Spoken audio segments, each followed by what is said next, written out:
Hey everybody, welcome back to Skulldron's Realm. We're going to do another Turnbuckle talk. And my guest at tonight's episode will be, he's a good friend of mine. It's fun to talk to another individual in a pro wrestling manager capacity. So we work together both in the WWO, which is the online version, we're wrestling online. And he's a fun guy to talk to. He has an interesting career. So we'll be talking about that. Let's go, folks, to the intro, and let's go straight to Jeremy the Madman.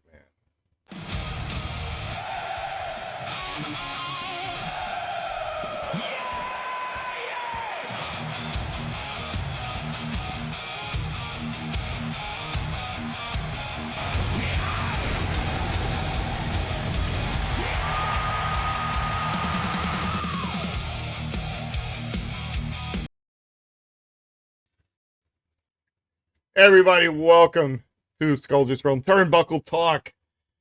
And my guest, he's been my nemesis on both sides of the ring. Let's see here. On the commentary booth and on the ring side. He is a dear friend. He's another person, again, I could talk to about professional wrestling. He gets it. He is. Let me see here. He is the Jeremy the Madman. He is Jack Helco. Jeremy Helco. I don't know which Helco. He's the leader of the Outcast, I believe now. And by looking at the T-shirt from Hysteria. Yeah. So, this is my group in independent professional wrestling at Real Action Pro Wrestling. So you would actually love this. I have coined myself the Ringmaster of Disaster, the Showman Jeremy Helco. Now, of course, that name is synonymous with WWO because of OSU Phoenix. I'm sure he'll come up a little bit later, but with his blessing, I took that moniker, and we have had such an amazing time. I've been riding the lightning with Hysteria. It has been a wild ride. Yeah. First of all, I'm looking around. I don't hear no sinister laughs about me. There's not a big shadow of a man behind me telling me, Scully, you can't do this. Yeah, well, I'll tell you what, you never know when he'll show up. So, it could be now, it could be later. We never know. You never know. There is no demoness, and there's no boneheaded Benedict Arnold's running behind me as well, stealing vehicles. So we'll go all into that. Let me introduce again. We already said it, Jeremy the Madman. Jeremy, again, it's been, like you said, it's been a long time. Now I can actually face you in the right direction, because I feel like we're back in the commentary booth, folks. Yeah, right. It's kind of unique that we get to do this again. I missed it. It's a lot of fun.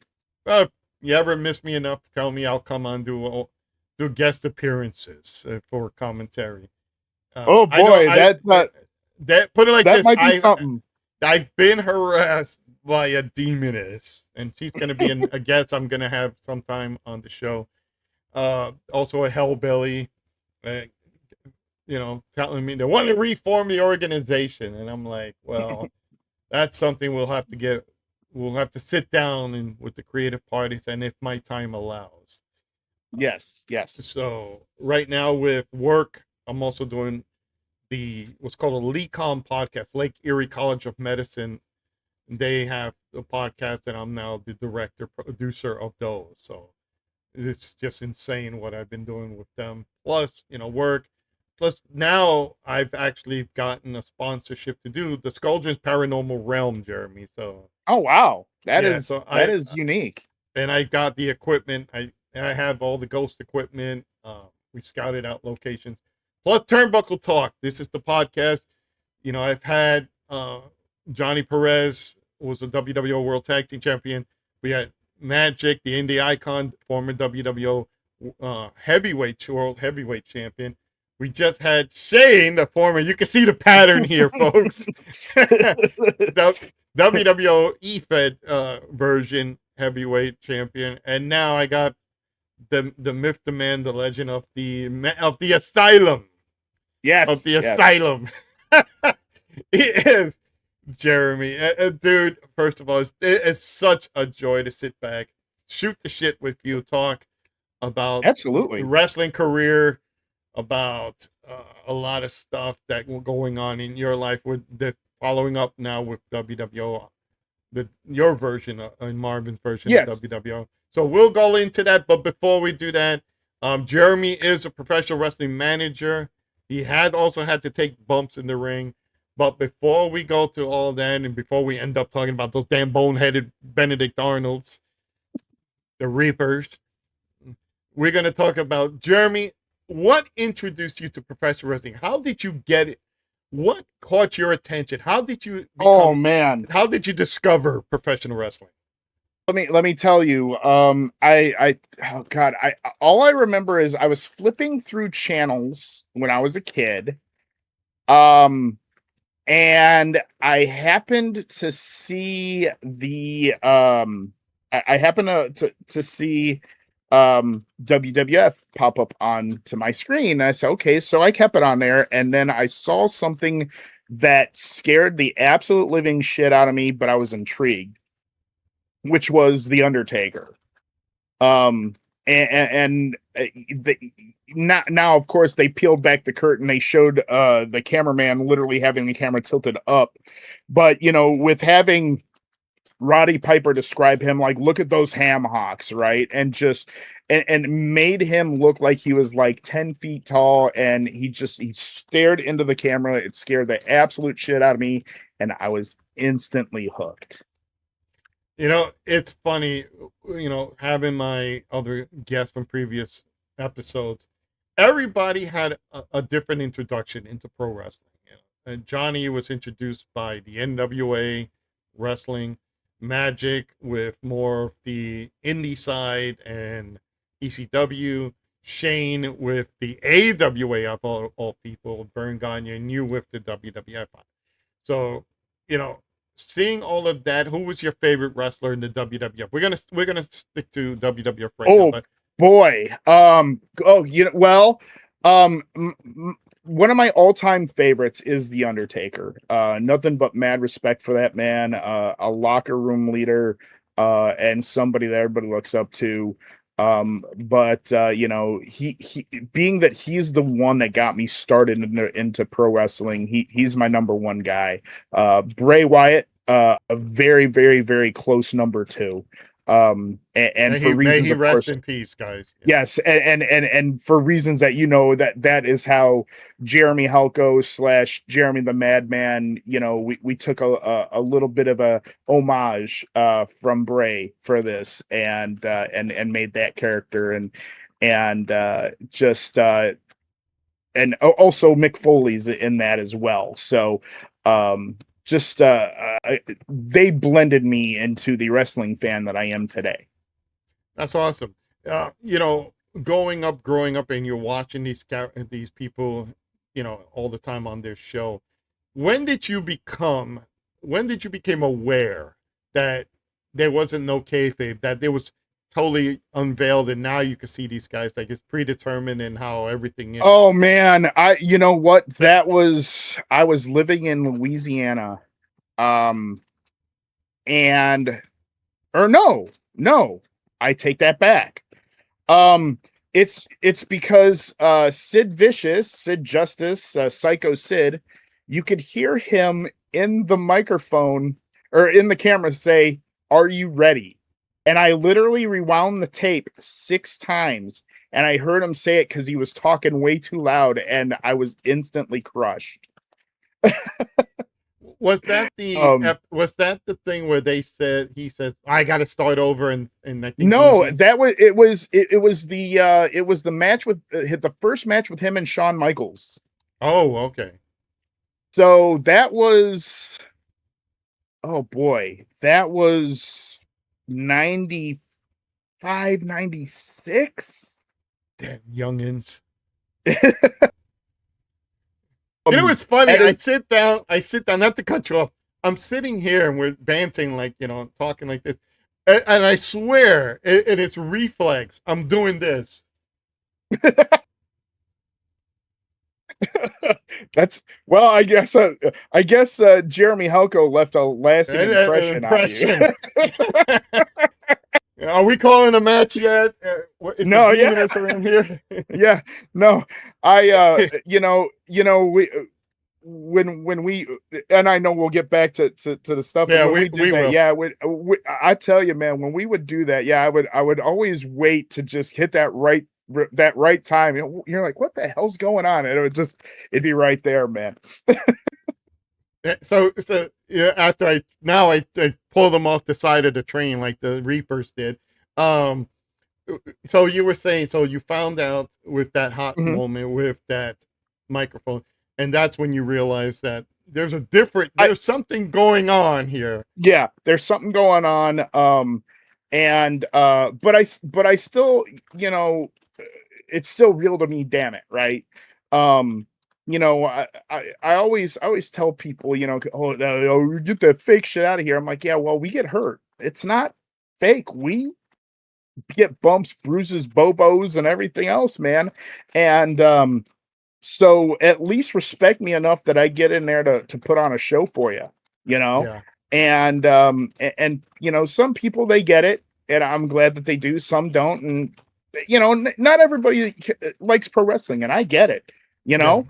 Um and for the people that do, they like to forget about real life for a while. They like to have suspended belief, good versus evil, right? mhm. Um and that's the people that we're here to entertain, is the people that want to suspend belief and get that good versus evil. Yeah, absolutely. My previous episode, Showtime Shane Black said the same thing. People, they know it's already predetermined. They know everything's been peeled, the curtain's been pulled back. Yeah, They kayfabe is say dead, brother. yeah, they see the guy behind the curtain playing with the winches and stuff. But people love professional wrestling because it's a suspension of the disbelief. They want to come and see something that's going to make them laugh. So we talked about Yeah, his different characters, and we and be trust me, entertained.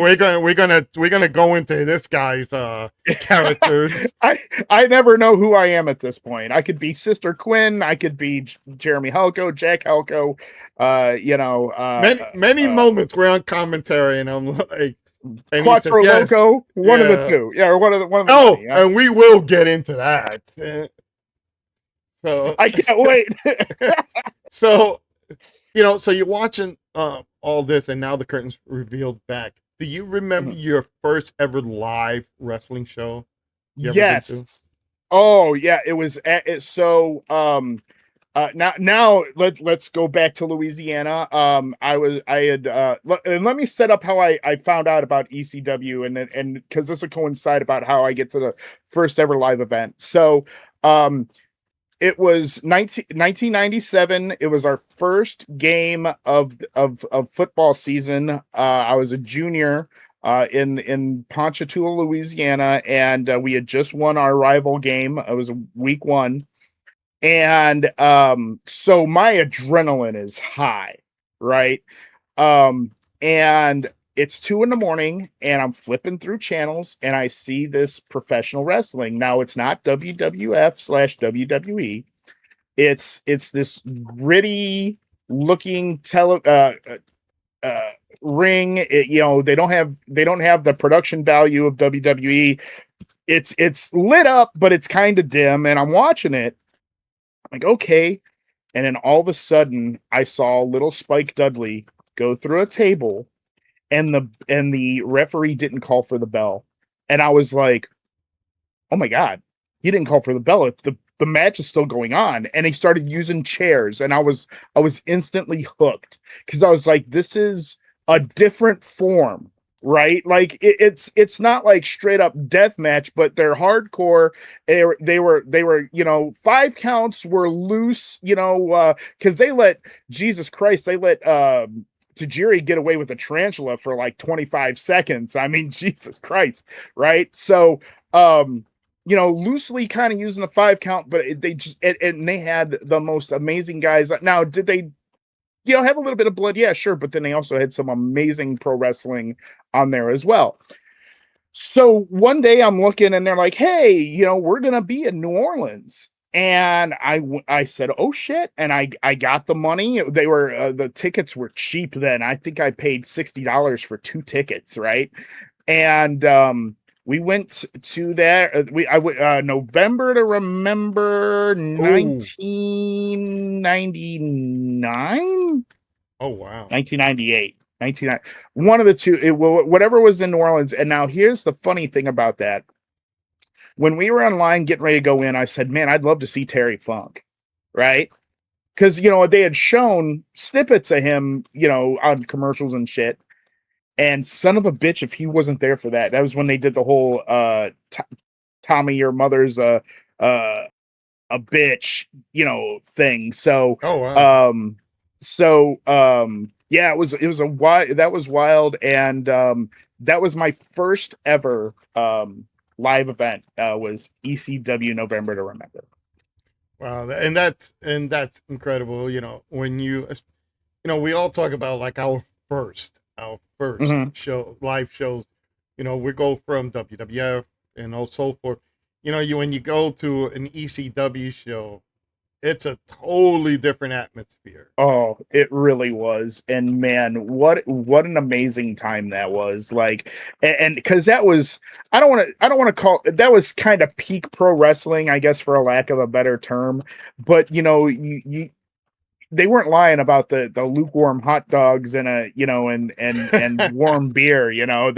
That was, you went there, you watched some amazing wrestling, you watched, they did storylines, but not a lot. It wasn't very story based, but uh you saw some really good wrestling, and you saw some really fun storytelling in the ring of how they did stuff, and it was a blast. And it I'm glad I got to be a wrestling fan in that era. and it also was something of a more of a cult following. It was like going to a Megadeth or Nirvana Oh type yeah. of concert. Do you Hmm. remember when Bam Bam picked up Spike and threw him out into the audience and they Hey, surfboarded him Prosper. around? Oh yeah. Oh yeah. Although I really wish I was at that show where in Jersey where Taz and Bigelow went through the ring. Yes.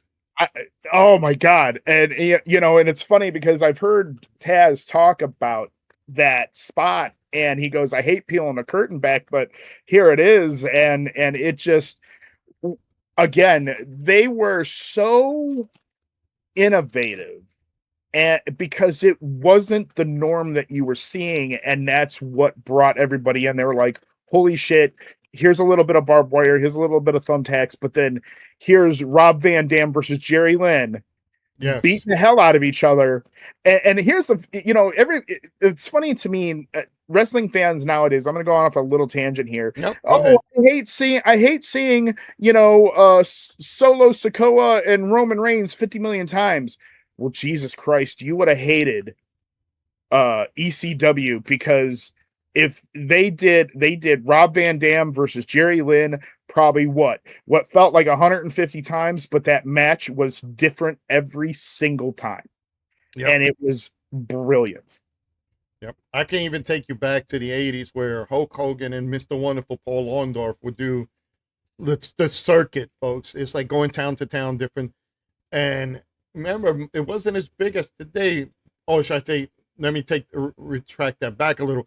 It wasn't as, you didn't get to see if they were doing house shows. But if you saw like Saturday Right. Night's Main Event or other shows, it was, people would complain again. But then again, each match was different. And Mhm. BCW, like my mentors went there. I had an opportunity. I could have gone there. I was in Eastern Championship Wrestling, and I was like, no to 50 million chair shots. But you got to remember this: the cruiserweights, before WCW Oh, snatched them all up, the cruiserweights were in ECW. Psychosis and Rey Mysterio Jr. at the time, Rey Mysterio Jr. Um, Hoovy and Stu Hoovy, Guerrero. Dean Malenko, Eddie Guerrero. Yeah, Yeah, yeah, and which is funny because they literally transplanted them from ECW right to WCW. Yeah. absolutely. And it's like, You know, you saw them there and they wowed you in ECW. Now they're like with production and everything just takes them to a different level. So so you went from being introduced to it to actually watching it live. Mhm. Okay. How the hell did you get involved in professional wrestling? So that's a funny story. When I was in college, I was in a converted broom closet, doing a radio show. Now, here's how we had to do the radio show. We had to actually tape it on a super VHS tape, and then they would broadcast it over the TV channel that they'd have in the college. Mhm. And I went up to the then program director. His name is Chris Haslidge at the time. I said, I want to do a pro wrestling radio show. And he said, oh, great. He goes, that's something unique. We've never had that. And he goes, okay. So he goes, I'm going to give you a name of somebody I know. He runs an independent show here in Elyria. So he gave me Jeff Traxler's name. They're based out of Elyria. And so I called Jeff. I said, hey, my name's Jeremy. I'm doing a pro wrestling show. I was given your name by Chris, yada, yada, yada. He goes, hey, great. He goes, come on up we're having a show here in a couple of weeks. Come on up. Your name will be at the table there. Just let them know your name and they'll give you 2 tickets. All right, great. So I go, and again, it's an independent professional wrestling show. The ring, the ring apron. I will say this: the first ring apron that we had that I remember at Mega, it was full of duct tape, full of duct tape, and we've all been there, right? Yep. And it was gritty, but man, the heels came out and worked the crowd, and the faces, they did their job too, and I was instantly hooked. And I was watching, and I saw like what the managers were doing and what the referees doing, and I said, you know what, I want to do this. And I talked to Jeff, and we agreed upon a price for me to start training. And my first training session, I had a bruise from here to here because of training, and the ropes bit me once. And when I took my first flip bump, my head hit the mat, and after that, my head never hit the mat. Yeah, 2 things that you remember pro wrestling: going in your training, going off the ropes, and your Yes. first back bump. Oh man, the back bump was great. But when I took a flip bump, for whatever reason, my head snapped back and my head hit the mat. And then I got rocked, and they're like, "All right." I said, "Yeah." Like, do it again, and I did it again, and my head just went whoop right there. And I've never, ever since then, my head just goes boy. It's just a hey, dumbass, protect your head. Yeah, it's always fun. So let's talk more about your training. So you went into normal wrestling schools go for 6 months. Did Mhm. you actually do the 6 months training? Um, God, I think it was more closer, maybe closer to a year, and it was only because they really wanted to work with me because I have mild cerebral palsy, and they wanted to make sure I was going to be super safe. For those of you who are watching, I have what they call, I'm a right hemiplegic. Here, I'll even kind of show you what we got going on here. My whole right side's affected. They wanted to make sure that I was going to be the absolute safest I could be. And then I debuted in my hometown of North Ridgeville here in Ohio. And that was off to the races from there. Okay.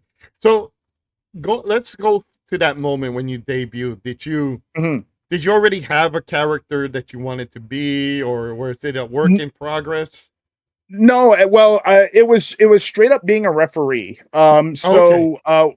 So they had me come out, got on a microphone, I cut a promo. Hey, it's great to be here in my hometown. This is, something I always wanted to do, yada yada yada. One of the top heels, Sean Blaze, comes out, starts making fun of me, takes my glasses. Of course, they're gimmick glasses. He breaks them, throws them at the wall, boom, boom, boom.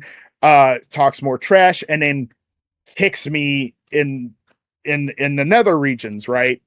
Had a bruise for 3 weeks. Good Lord. Never got me though. And I'll tell you what, I sold it well because everybody in that locker room thought he got me right in the junk, and I go, no, he got me right on the side there. He did a fantastic job, and uh that's how I was introduced as a referee, because the next month we were there, I was the referee for his match against was that Nick Ritter's? Yeah, so that's how I got introduced as a referee, and that's how it was off to the race with the referee role. That's nice. That's really good. So when you had to do his match, did they put it in like a little be biased because he attacked you? How did your first No, pro match actually, go? I called it right, pretty much right down the middle, Daddy. It wasn't because it was also a Falls Count Anywhere match, so they let it breathe, and that was Right. great because we did a whole thing where it looked like they were in the bathroom and doing stuff and yada yada yada. Nice. Um, so you know, it was nice to get my feet wet in something that made me kind of comfortable. And yeah, I had such a blast with that, and it was and like I said, it was wild that, because if you would have asked, 18-year-old me, um, hey, you're going to be in professional wrestling, kid, I would have said, yeah, right, but yeah, it was it. I've loved this business because I've met some amazing people. I've had a lot of fun with, and it's just been a great time. That's great. Yeah, you know what? We're gonna keep going with that too. So you did refereeing for a while. How did you transfer over? Did you do managing right away, or did you go into commentary? Oh, so that's kind of an interesting story too. Tried to transition into a manager role, and actually, what's funny is I called myself Jeremy E. Heyman, believe it or not, um, Hold, because it was a hold joke. on. Uh, hey, Ralphus, listen to him being Heyman. I bet you so that was an old so joke you forgot about.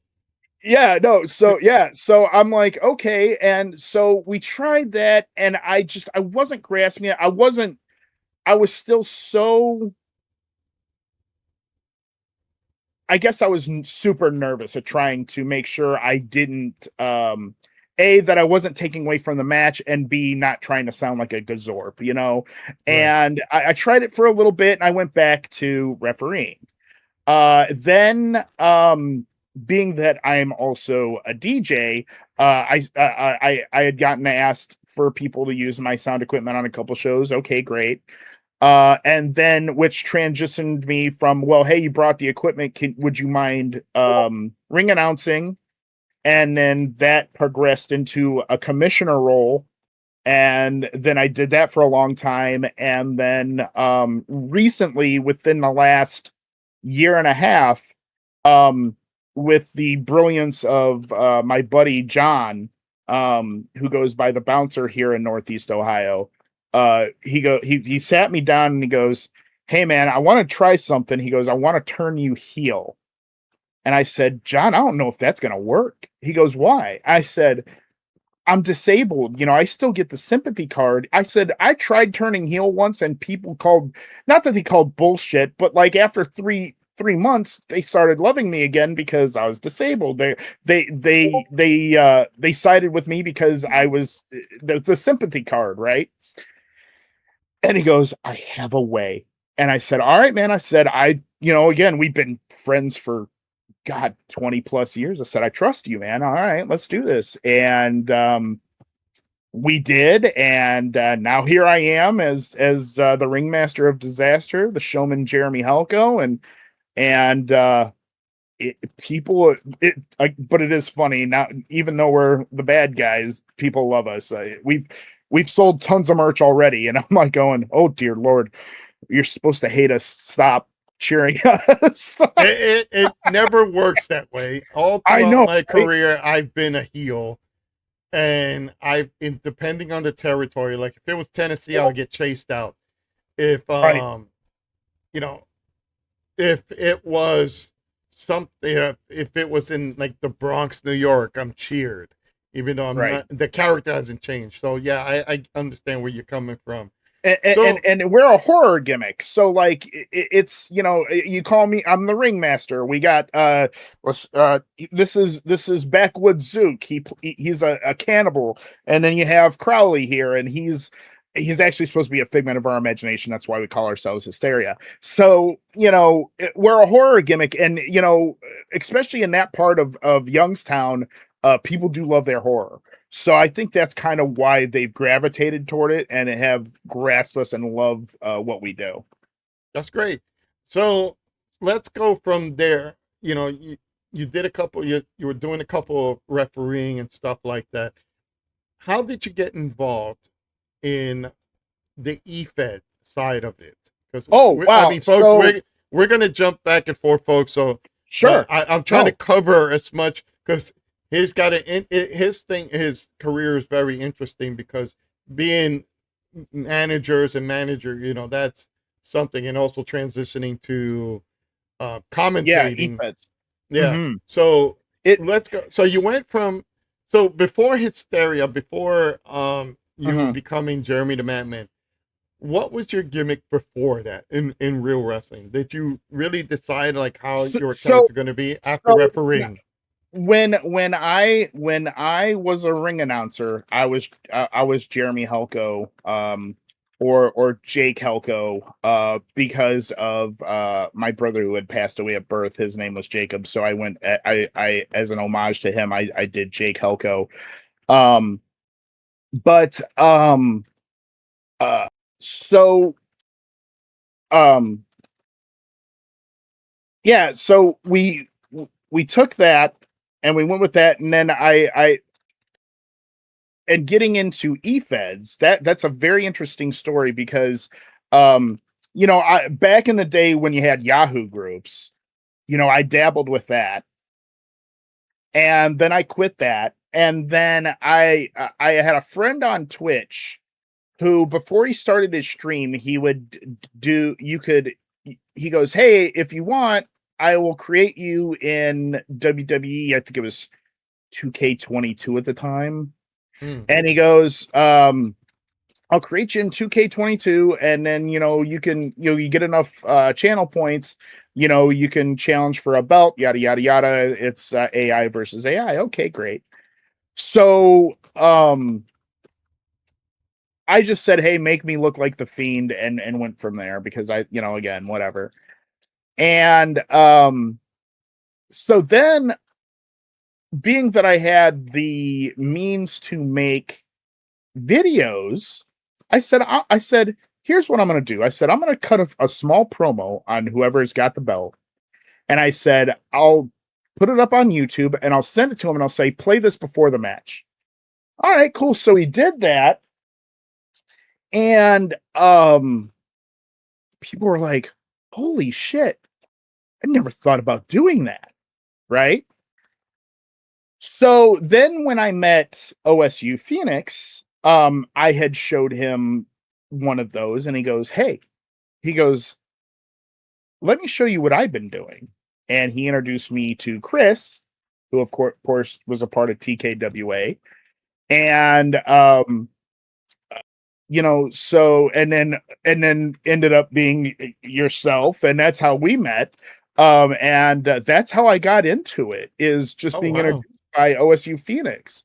You know, and I'll never forget. And I know I've told this story, but I think this is a fun story to tell. Which was, so my first match was against OSU, and uh, Chris booked me to lose, and I was like, okay, that's fine. You know, new to this, and whatever, yada yada yada.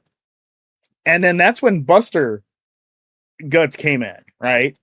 And if you were, I don't know if you remember this, but he came in and he started living the gimmick in the locker room, cutting promos on people. And I was like, oh, hell no. You're not going to come in here being your gimmick to the boys. Yeah. Get the fuck out of here. Right. And I was livid. I was so mad. And Chris goes, "Who do you want? OSU or what?" I said, "Give me Buster."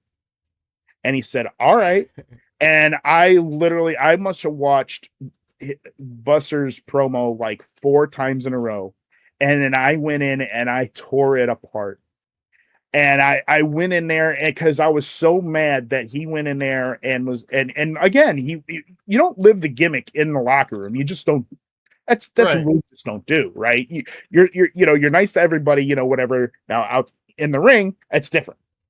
So when it was all said and done, I went over in that match, and not only Chris, but you gave some amazing pointers. I forgot who mentioned the one of the reasons why I won was because when Buster made his promo in the airplane, it was his character was small and he should have been larger. Yeah. It was a production thing. Yeah. He basically, and I brung it up to him directly.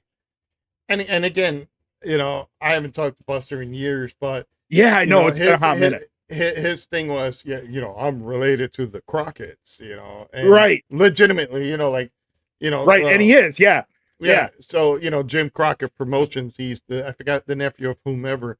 So David Crockett and all that for the NWA. So, like, he's talking to me like I've never been in the business. And I'm like, right, dude, I'm like a 10-year veteran already, yeah, and and just about the same, right? And I'm like sitting there right. going, I'm going, damn. So then what was funny, you'll laugh at this. After the match was over, he actually messages me and he goes, "Hey man, great match. Thanks for everything." And I'm going, why didn't we get this side of you when you came in? Like, you're a super awesome dude. I had a nice 20-minute conversation with him. And I'm like, Right. "Oh, this dude's cool." I'm like, "Son of a bitch, man." Like I felt bad for tearing him apart in those promos, but I was so consumed. You don't come into the locker room acting the gimmick, bro. You know? Um, It but sometimes you got to hit someone with like the shit at them, and they're like, "Oh, okay, he knows what the fuck he's doing. We're gonna right. stop." Yeah, yeah. With his promo, what it was, and there's my dog. So once that sneak on camera occasionally, or come from behind the curtain as we seen. Um, he he had like he's supposed to be sitting on a plane behind a table, Right. and it's like a luxury plane, but the table's up here, so he looked like he's either the world's tallest midget, or Yeah. he's slouching so and, far and then and down. then his and then the frame of his was super small. Like if he broadened himself up, actually it would have looked good. If he would have made himself a little bit bigger. Um so yeah. And then after that, and then that right after that, that's when we did the changeover Mhm. from TKWA to WWO. And we had said, "Hey, we're gonna do this all storyline based." Right. And it was off to the races from there. And again, I publicly want to go on here and say, if you didn't give me the keys to the kingdom, so to speak, on being creative with Jeremy Helko, um, then the showman Jeremy Helko in RAPW doesn't exist, because I would show those promos to John, and John's like, "Wow, those are really good, dude. I love the horror look, yada yada yada." I go, "Yeah, it's kind of what I was kind of going for, a little creepy, little horror." And because now he just goes, "Here's what I need you to touch on, go." Yep. And now our promos, I'll have to send you a couple of our promos, and you're just gonna be Okay. like, "Wow, those are crazy." It's funny because we're scary, but then we also have a little bit of the comedic timing. And there's at one point that says, uh, Joe goes, "But I can eat the pieces, right?" And we're like, "Yeah, yeah, yeah. No, you can eat." Like, it's just being. um.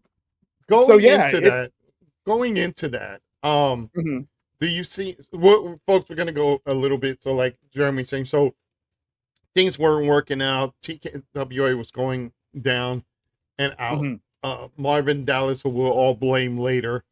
Um, and I plan to get him, even though he's not a wrestling personality, but we will talk wrestling because he's actually become really into it. So is OSU Phoenix, and we'll talk about him in a few minutes. But we went over, Marvin came to me and says, hey, everybody likes what we're doing. Let's keep going. And I said, I can't do TKWA, obviously. And I said, well, I own a wrestling brand. It's called WWL. And we talked a bit, and we started looking to bring people in. And he's like, well, let's bring Jeremy in. And because we haven't officially, I don't think we have officially met at that moment.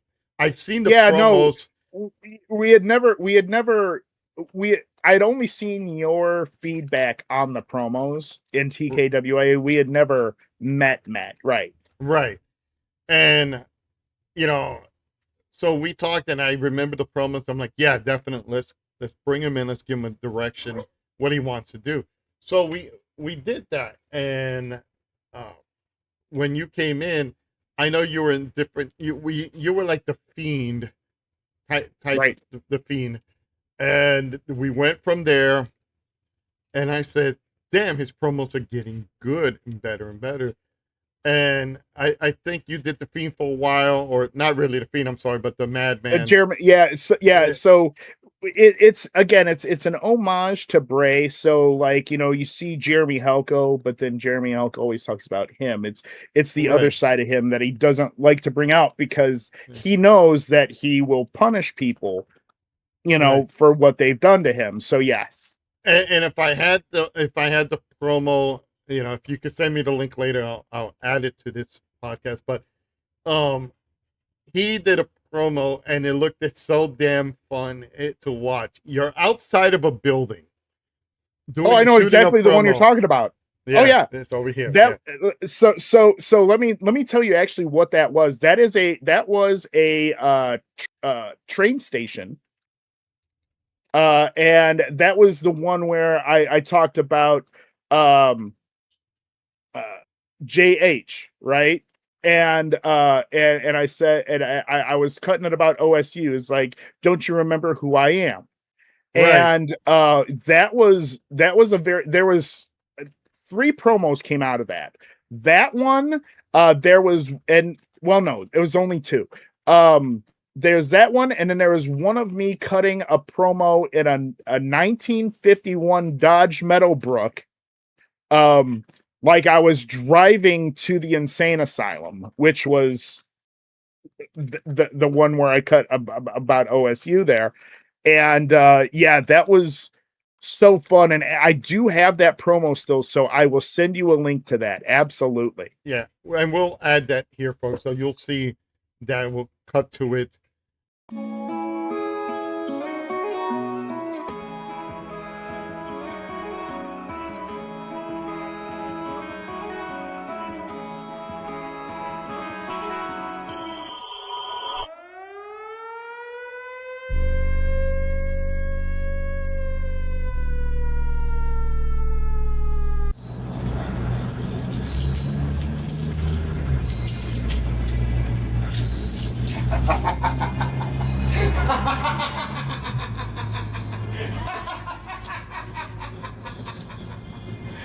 Honey, I'm home.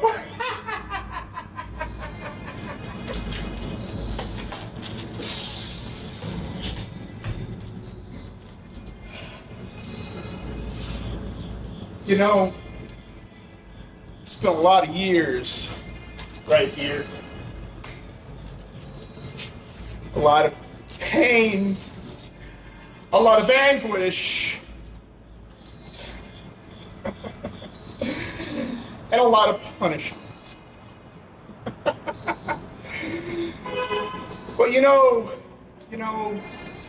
OSU, Phoenix, Gene Jordan, I figured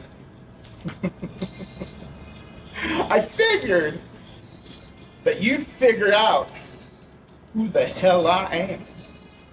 Did not J.H. give you any idea? No, it didn't? What about the name Johnny Hammond? Now, inmates, I took you on a stroll the last time I faced OSU, Gene Jordan. But now it's time for me to tell you the rest of the story, just like my friend Paul Harvey.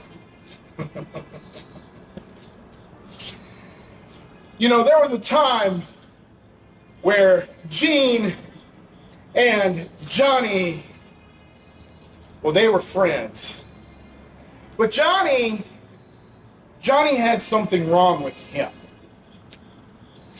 And Gene used to play with him and used to hang out with him on the playground. Well, one day, as OSU was helping up Johnny from falling down, he gave him an embrace, the biggest hug in the world. And then he whispered something into little Johnny's ear. He said, "I'm sorry."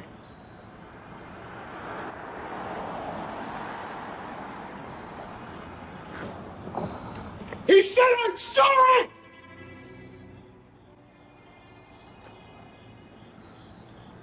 Now, that little boy went right here. And for years, he was tortured, lobotomized, and pilled up. Until one day, he told the doctors he was okay.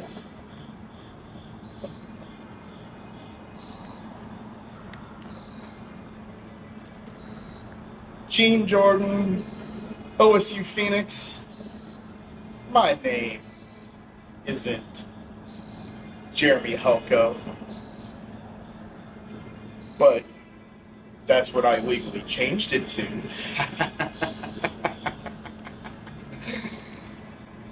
I'm little Johnny Hammond.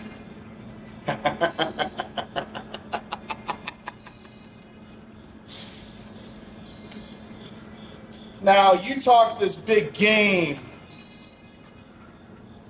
about getting revenge on me. No. It should be me getting revenge on you. And come Survivor Series TKWA War Games,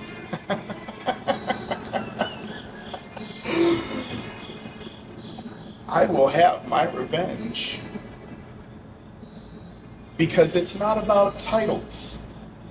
I told you this. I just want you to be my friend. I'll see you soon.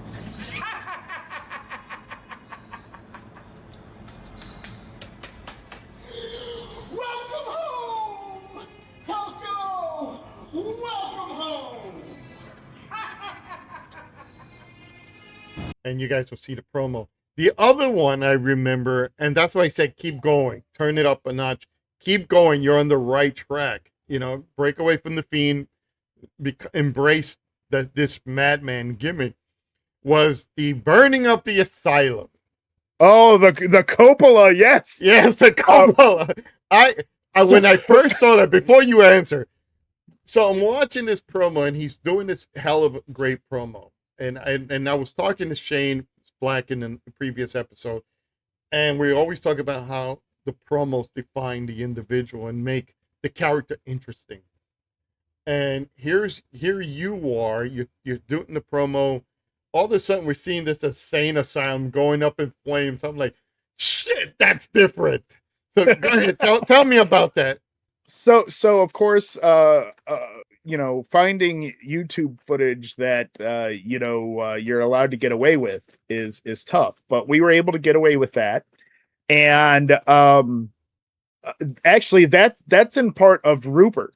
Rupert helped with that because we were talking about, man, we've got to do this promo. We're like, what do we got to do?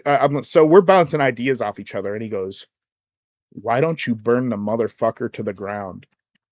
And I said, oh shit. Right. So I did this promo. It's in the dark, and I flip a bic. Right. So you see me, and then I blow it out, and then that's when it comes in, and it just does that burning of the cupola, and it just comes down, boom. And it was an intense promo. And really those two promos are what got everything started off in the right direction and just kind of solidified me of saying, this is the direction we need to go. He is fear. He is pain.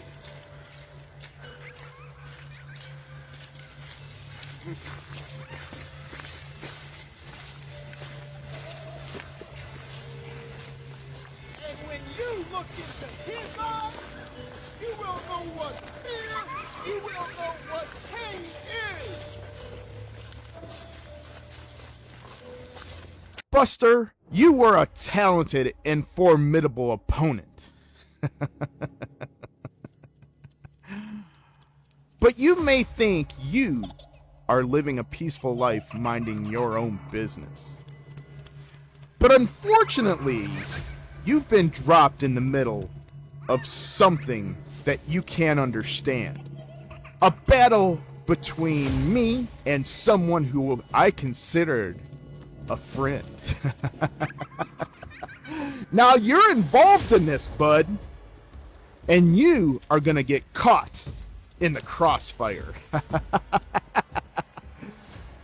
You might be a little disturbed about what you're about to see, and you might be badly hurt just by being there.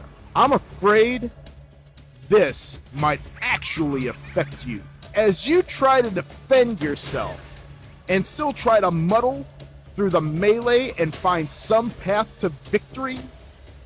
You are going to attract more attention from myself and Phoenix. Your resilience and resourcefulness may be put to the test as you try to survive amidst the chaos, but that's going to be to no avail. Ultimately, you are going to have to make a decision. Struggle through the pain of this battle, or use your skill to try to escape us and to fight another day.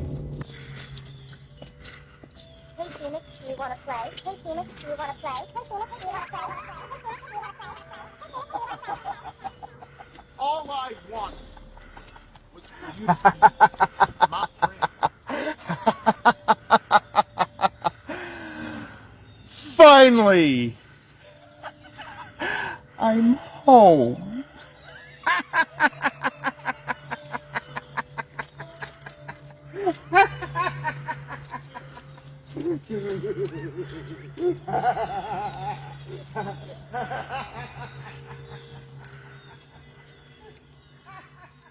You know, Phoenix,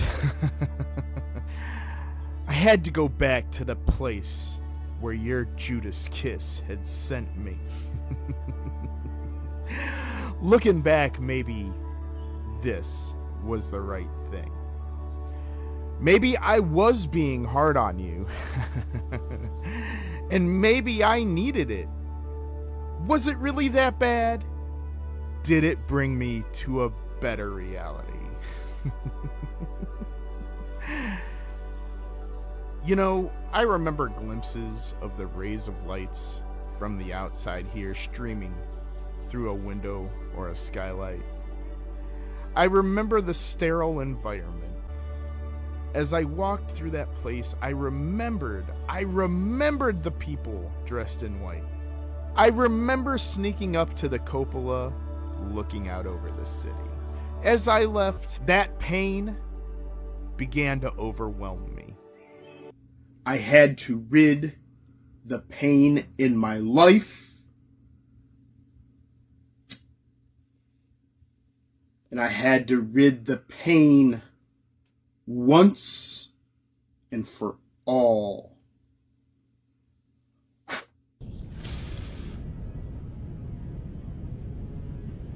And now I am out to destroy my past. You are a part of that past, and I have the will and the desire to destroy everything that sought to destroy me. OSU Phoenix Gene Jordan, you are next!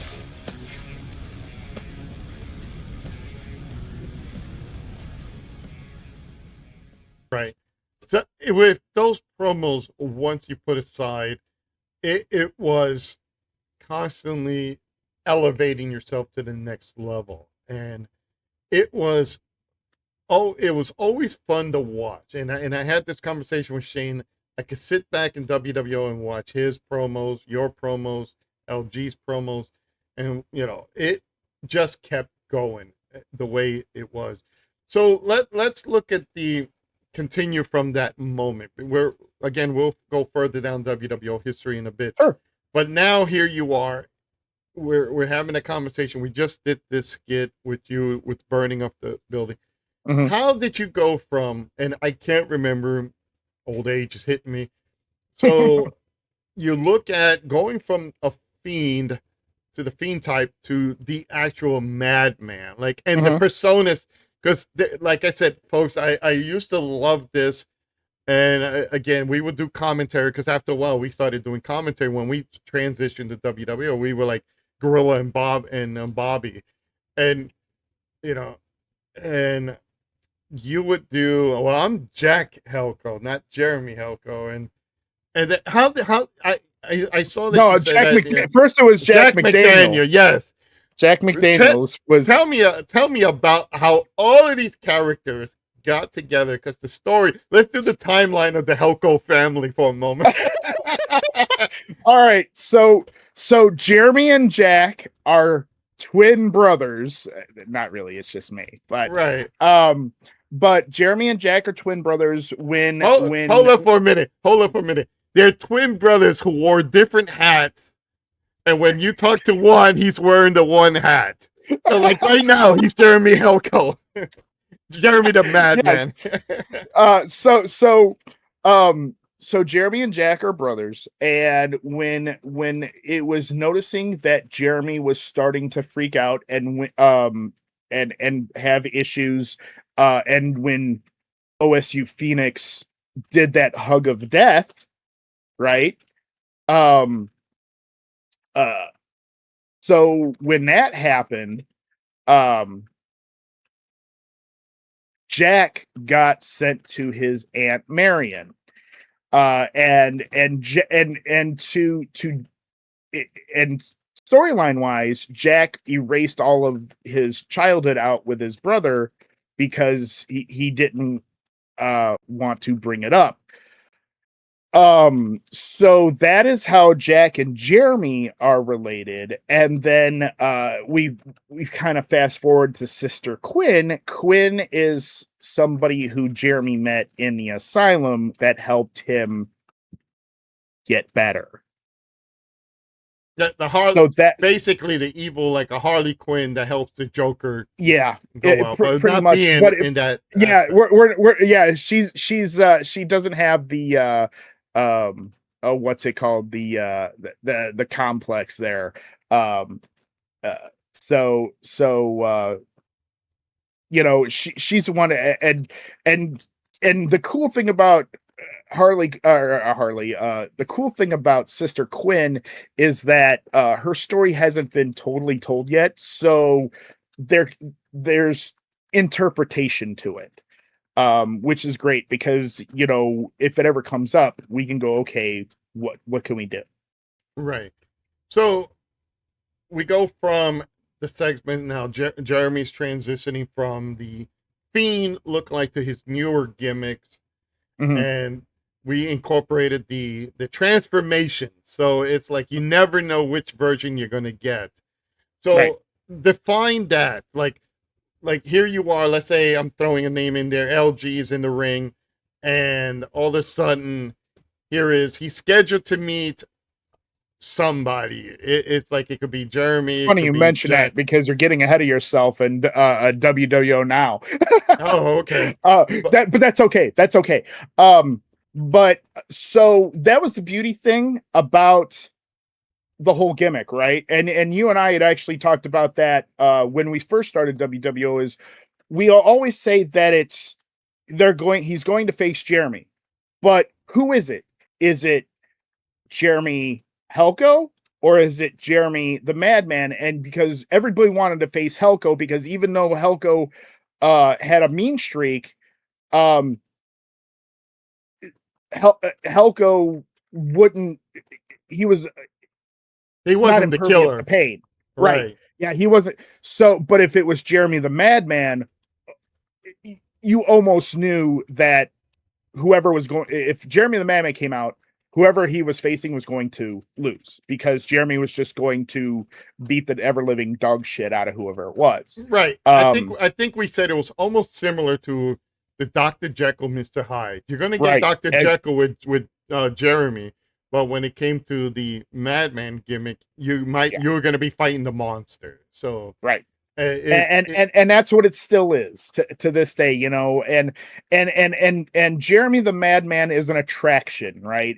He's definitely kind of like the Brock Lesnar, where he comes out sparingly. We don't, you know, we as of right now, he has been Jeremy the Madman has been undefeated in the almost 4 years that WWO has been around, and that's for reasons because nobody beats Jeremy, right? The Madman, right? Because he is just he's impervious to pain, and he's going to avenge whatever he thinks is in his head, right? So yeah. So that's the whole thing is like Jeremy Halko, he'll take the L, he'll take or the match thrown out or the win, whatever it is. But you don't want to face Jeremy the Madman. right. So we're gonna continue with that. So you've had interesting feuds. You already said OSU Phoenix. I think out of all the characters in WWO, and we're talking again, we're wrestling online, not the other one. We're talking. So you've had some interesting. Has been with OSU Phoenix. You've taken on the King, with LG. Yep. You've taken on Shane. You really didn't. Jeremy kind of is in that tweener position. You know, it's like you got the baby face in Shane, you got the heel in LG, and I think Jeremy was never really either or. I think he was right in the middle. So yes, and the fun thing about kind of when we started rocketing off the beginning of OSU and Jeremy Halko is 1 month Gene would be the face, right? And Jeremy would be the bad guy. But then I would have a retort, and then I was good and OSU was bad. And up until we had that ambulance match, that's the way those promos would go. People would cheer me 1 month and then cheer him the next month because people are like, "Oh, well, there's the rebuttal," right? And it was, and I always said, and I remember having this conversation with you as well, is whatever you need me to be. Because being that I was in the business, you know, I'm super humble, and I'm like, you know, whatever, I'll do whatever you want as long as it gets story over, right? And so if you need me to take the L, go right ahead, you know, because we're going to tell a story here, yada yada yada. And that is, you know, that is kind of where I'm at. And that's what Jeremy's always been, is that Jeremy's the guy that he needs to seek revenge, and not revenge. He needs, well, maybe it is revenge, because it's kind of like, oh, he, like with the Shane thing, I thought in my head his name was Kyle, and that he was the one that beat me up in the asylum as a janitor, right? Right. So that's how we were able, because everybody, to set that up, I turned against Team WWO a little bit, and everybody's like, "Oh shit, he's organization." No, I'm out because I saw something I didn't like, and I had to make sure I righted that wrong.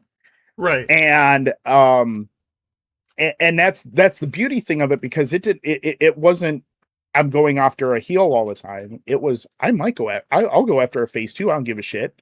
Right. And again, that's like you said, that's the beauty thing, is I'm kind of a tweener, and then some people like me, some people don't, and that's fine. That's the whole reason behind the gimmick, is what's your interpretation of me? Right.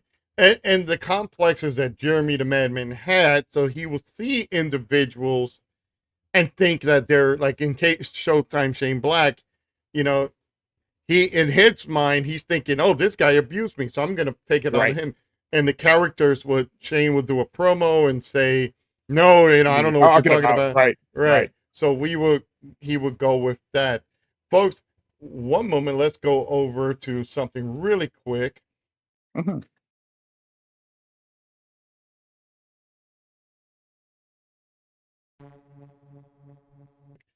I'm doing this for one reason, because my dog is bothering me. Folks, if you're interested, check out my merchandise. Just scan the QRC code. We have not only the Skulldron's Realm merch, but we have the Paranormal Realms, and we have the Turnbuckle Talk items all available. So make sure you scan that. Check me out at Skulldron's Realm on your social media. I do game streams and many more. So let's go back to the interview. All right, so we are back here. Unhit pause, right? Yes, I unhit pause. We're not. This is a WWO production right here. So, yeah. I have to get on them still. Yeah, yeah.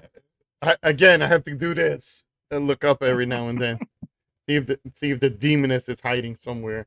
So, so you're going from your feuds now. You're moving on. Now you're like I like to call everybody. There's we don't talk about that all the time, but there is a certain level of promo people, and then in even in professional wrestling, there is the John Cena's, the Roman Reigns, the Undertakers. They're higher up, and then you go down with the Usos and further down. For us, I think you, Shane, LG, and a couple others were always on the top of that elite persona. So, and depends on the opponent, you always bring out the best in that opponent. So we're talking about your opponents. So let's look at each opponent and give me your take and the story of one, why did you wanted to go up against them, out of character, and then you're going to go into the actual, like, okay, Jeremy the Madman is going after him for this reason. So the timeline here is, I'm trying to also put in the timeline. So LG has become WWO World Champion, and you're still in a feud with OSU Phoenix, if I'm correct there, right? Yes. So let's go with that. Let's hit me up on that. So going from you're in a feud with OSU Phoenix, take me there. Keep going with that. You just did that asylum. You just burned down the asylum. Okay, so the whole story is that OSU Phoenix is the one that kind of gave me the hug of death, right? Hugged me, and then they had two gentlemen put me in a straitjacket in an ambulance and ship me off to an asylum, where I stayed there for most of my teenage years. Okay. So my whole thing with him was, well, first of all, out of character, Gene is a great friend of mine, and he's also an amazing content creator on Twitch. So I was like, it would be easy for us to tell a fun story just because of we have such amazing camaraderie with coming up with story, right? And I was like, yes, let's do this. And he's like, absolutely. So now in character, so the whole thing is Johnny Hammond / Jeremy Halko. He wanted to get back at him because he put him in the asylum, and he wanted to make sure that he got his revenge, and saying, hey, you know, you put me here, now you're going to deal with my pain that I and torture that I went through. And then it became along the lines of LG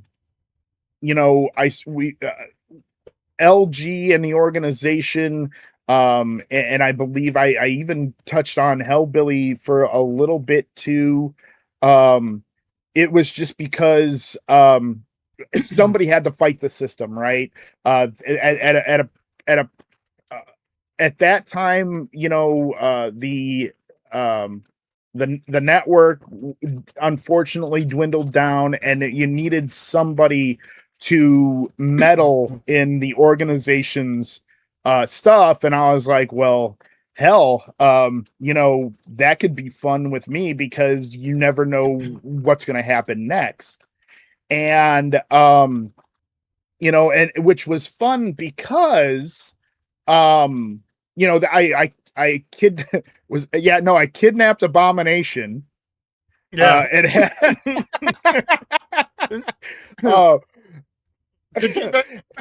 To give everybody a good understanding, okay, of what we're talking about when it comes to the organization. The organization, okay, is my faction at the time, because in any company, you've got to have the big faction. You have the Four Horsemen, DX, NWO, the NWO, and all that.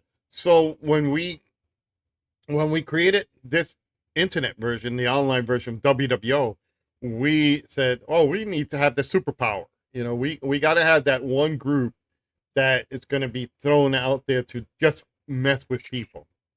So it was myself leading, and since I'm the WWO owner, I control, what goes on. Then we came up with the alternate character like Rupert, Jack McDaniel, and so forth. So at the time, it was myself, Jocelyn, Demon Havoc, who I'm going to have on the show. Also, there was Hellbelly. There was LG, who wasn't a king yet. I don't think he just betrayed his dad. And yeah, because I think he dubbed himself King LG once he became the organization, right? Right. So we were the superpower. So we basically controlled the titles, and we would do shenanigans. So with that going forth, take me in the mind of Jeremy Halko, the Madman, seeing this, group of power hungry people running everything. Right. I think something happened with you and Gene. Gene, I think you guys were Gene went to do something else with the network with Marvin Dallas and Kyle Merriman. So go ahead, hit me up on that. So if you remember, we did a promo, which is actually one of my favorite promos that we've done, where I threatened you to make a playground match. And because the network was like, okay, fine, we want to get rid of this, yada yada yada. We have to we have to team together. My enemy is the enemy of my friend. Whatever the hell that thing is. Right. So let's come together. Let's get rid of Jeremy Halko. Yes. Okay. So that was when I knocked on the door. I came in. I threatened you. Make the match. You were scared shitless. And then that started the OSU Phoenix kind of turn, right? And so so then it was when I started looking at y'all, I was like, okay, so being that once OSU uh, uh got away from the network and then focused on me, now there has to be somebody that not only is going to focus on Gene, but now they have to also, somebody has to take the down the man, right? And I was like, well, who other than me, just because at that point I was getting ahead of steam, people were really digging the gimmick, and I was like, well, hey, that this could be fun. That's when I also started enticing Jocelyn a little bit, right? It wasn't much, but it was like, Jocelyn, that kind Right. of thing. And so yeah, it was one of those things of, I was like, well, somebody's got to do it. And at the time we had a smaller roster, and so we were trying to play a couple different roles. And at the time we were like, okay, we do need some really strong storyline. And that was the beautiful thing of it, is we knew that there was a handful of people that could have that very strong storyline, like myself, Shane, LG, Hellbilly was starting to get there, OSU, Rich at the time. Those were the players that were starting to kind of stir the pot and get those very strong storylines coming in. And so that's kind of where I went from that. And then of course that then blended into the team WWO versus team organization at for the war games. And well, let's back up. Prior to that, at Halloween Horror, I won the match with the cards. He was I forgot the actual name. Yeah. Deal. Oh God, what did we call that? Shit. Hold on. That's gonna bug the shit out of me. Hold up, I'm like frozen here. I just kicked something. I want to see why I kicked it. So, all right. So in the war games, well, no, I'm sorry, I forgot what we actually called it. But it was Elimination Chamber, I believe, right? Something like well, pick the well, before that, remember we did the cards, and I picked up a champion card, and that was who I was going to face. And right at the war, we call it the war war zone or whatever. And so everything's going well. Team WWO, we're getting it in, and then that's when I reveal the card. Boom! It was Shane Black. But before he actually gets into that, there is a unique build up to this, because it was Marvin Dallas didn't want to pick me. Right. It was Marvin Dallas. I think it was Marvin Dallas, OSU Phoenix. I can't remember if it was Kyle no, it was Mr. G and me. Right. And we were talking about Shane. And Shane. And Shane, and yeah. Right, so it was 4-4. Or was it 4-4 or 5-on-5? So then it wasn't Mr. G. It was me. It was Marvin, OSU, or no, it wasn't OSU, because that's when he was still having his freak out. It was Marvin, Mr. G, Shane, because they had a tiff. Right. And then I was the last one to join because the Rupert group. was like, yeah, because Rupert was like, you have to pick him, and he's like, oh, fine, whatever. Yeah. The storyline was, folks, that the organization was so powerful, and I think we've won twice every year. So we've won the previous ones where I gained full control, and then something else, can't remember. So this one was like all you can take. It's all up in the air, and Jeremy the Madman just won the champion card, and I wish I could remember the event name, but it was an elimination champion. So he won, and he got to pick a card. So the uniqueness of this, nobody's done this. we've had cards made up, and this man actually made them up. So he picks them out. I designed them. I send it to him. He made a physical copy, and here he is in the back. It will say WWO on the back. So and then you can flip it over to the actual card. Yes. So he did that, and he won the event. And I'm trying to get my mind to make sure I'm playing the results. So he had that card. Nobody knew. At the time, the cards were at the event was the person who won can pick out whoever champion, because those are the champion cards. Right. Well, it was they were all face down. I picked a card, and then it could have been any champion. Right. So it could have been the international champion, the world heavyweight champion, or a tag team champion. He would have had to get a partner to team up. And I think we joked about the women's championship in there. And I think that was it. And then there was maybe the North American title in there too. Yes. Okay. So one of those you could pick. So then we did like this dealer, which was beautifully done, where I think it was Rupert who shuffled the cards, right, and dealed the cards, and it was so well done. It looks like a casino, and he's like dealing the cards, and Jeremy the Madman picks one card, starts laughing, and nobody knows, and he's insinuating, and we said that don't insinuate Shane, because Shane was world champion at the time, right? Don't insinuate it's him. Say it's like tag team or somebody else.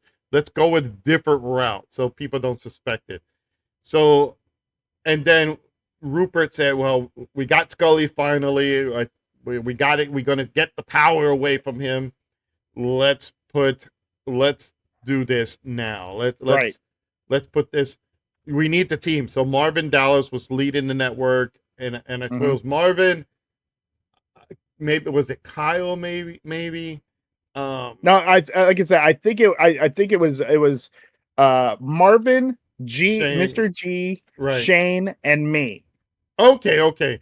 So yeah, so they needed to pick the fourth member. So the story was that Jack McDaniel and Rupert were pressuring Marvin to pick the wild card that nobody wanted to pick. And when they picked him, it was like, all right, fine, we'll pick him. And it was so well done, folks. The story was so perfect. Nobody could trust Jeremy the Madman. Nobody can want to work. And when the organization found out, we were like, oh shit. It just got serious. Because that was Jeremy the Madman that was involved in that matchup. And if you remember, that was the only time you actually saw the real Jeremy the Madman, because I had put on a mask and everything and made it look as close as I could to what my character was at the time. And I sat there, did the thing, and we even made mention, like, holy shit, we see his face, Christ, and then I drop the card down, boom, it's Shane Black, and then it comes back to the game, boom, I pop him. Or I don't remember if I did the Sister Quinn, or which is the Sister Abigail, or the Mandible Claw, but either which way, it was Sister Quinn, because then LG pinned Shane, and people were just like, what the fuck? The chat went insane, because here we are. It's pretty good match even now, and then all of a sudden there was this cut scene where Jeremy's standing behind Shane. Yep. You spin him around, do the Sister Quinn. He goes down, and you take the card and you drop it down. LG gets picked. Marvin is like, what the hell is going on here? And Mr. G. And Jeremy went from, he was like, now he's hated from both locker rooms, because now it's like Marvin Dallas. Well, not my guys. We were great.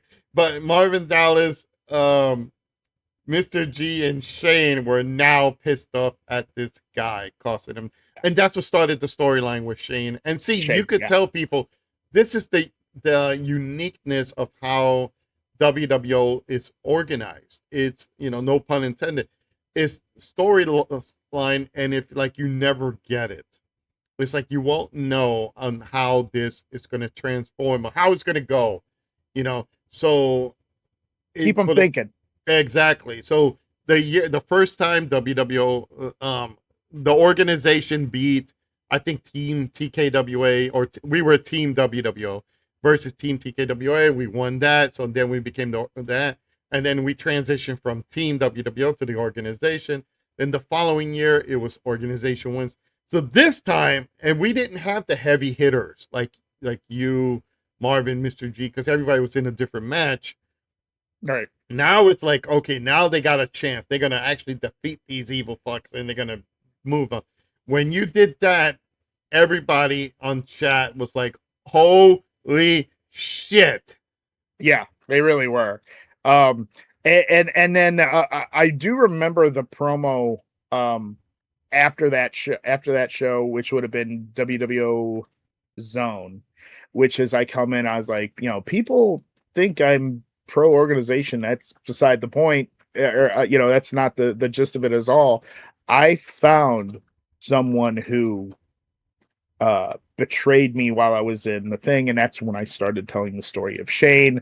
And then so there were still people on the cuff of like, you screwed over Team WWO, but then there was also people like, oh, this makes sense, Right. and that whole thing. And we and did I'm this. grinning ear by ear because the promo that he did and Shane, the back-to-back stuff was intense. Keep going. I'm sorry. Yeah, no, that's all right. So I'll never forget when I came up with those. I came up with those all in one shot, right? Like I had all these ideas flowing, and I did 3 months worth of promos in one night, right? I mean, I was like, well, the cool thing is I have the 3 main promos done, and those will play on the main shows, right? And I said I can always fill in gaps with the other stuff as needed, right? So I like you, Scully. You should have seen my cell phone, and it just had so many notes, and I just like, and I literally got those hammered out and done. And yeah, those were so fun. And I sent those to Shane right away because I was like, here's the promo, here's the idea I had, here's the promos. I want you to see them because when we play these, we'll play mine first and you can do a retort on each one of them. And he did such an amazing job on the retort. Yeah, it was, that storyline was beautifully done. And, for Shane and I just talking a couple of times, I felt like the storytelling there was so fun and just, it made a lot of sense. And people were just like, oh, wow. And I remember when Wrestle Clash happened, and when it was said and done, and Jeremy Hunko's hand was raised, or Jeremy the Madmann's hand was raised.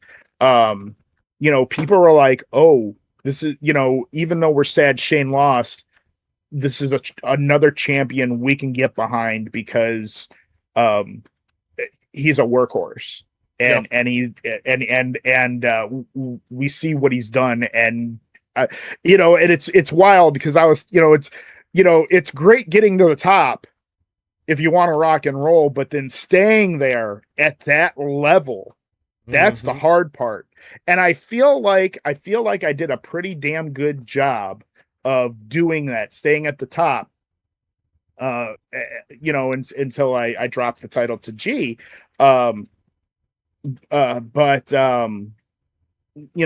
feel like we did a very good job of that, and I had a lot of fun with that. Yeah, definitely. When you look at the setup, and we're gonna go into the G's themselves, the build up, the surprise, because each time it's funny because when we used to do these little creative meetings, we would talk.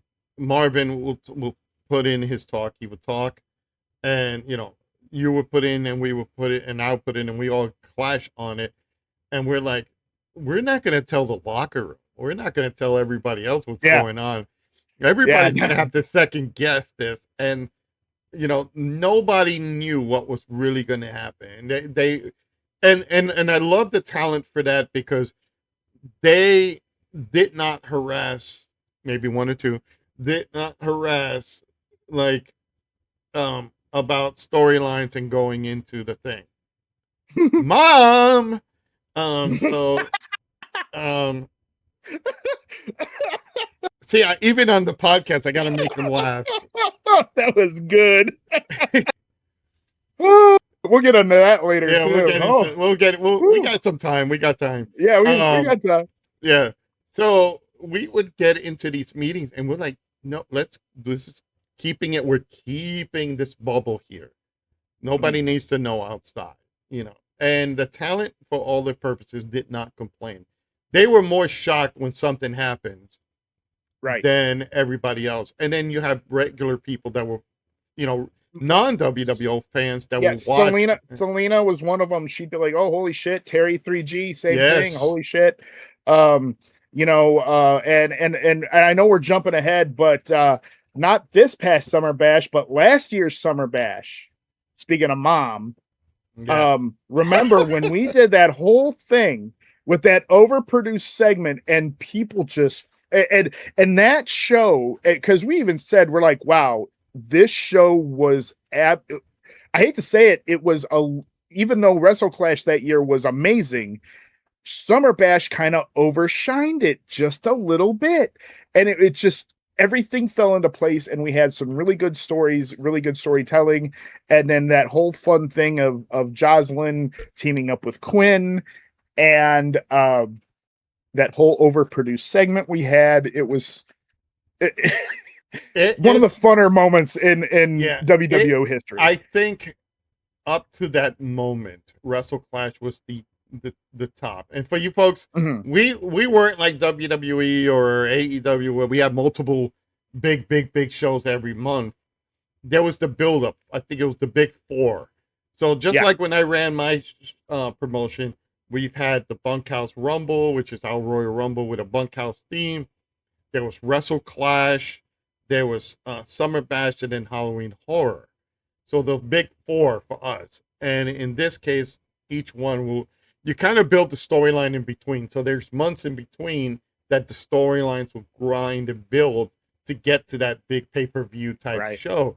So when you look at Wrestle Clash, we joked and we're like, man, we can't get any better. When Summer Bash completed, we said, this is the pinnacle. This is now the to-beat show. Yeah. Everybody's going to have to stay at this level, because if you drop down, you're going to lose that momentum. So Summer Bash was that. The great thing with everybody, like you, and we have multiple GMs. So you had you for Zone as Jack Jack McDaniel, Jack Helco, me as in WWO Live, Chim Kicks as WWO Women of Wrestling, and then Rupert. Yes. And then Rupert, and then also Marvin. Yes. So who was WWO Europe. And right. So we all, and it was funny because, you know, the tag team at the time was talking a bunch of shit, and you know, Jocelyn come in, beat the crap out of Toxic Attraction, and said, you know, I'm gonna take you on, and I'm not coming alone. And everybody's like, I'll allow it, you know. And then, okay, well, here comes Jocelyn, who'd she pick? And then Quinn comes out, and people, I'll never forget, people's reaction in chat were like, are you serious? Like, they were like, holy shit. And I was like, and I remember just messaging you saying, here we go. And people were just freaking out, which of course set up the whole thing for Halloween Horror. But it was so crazy.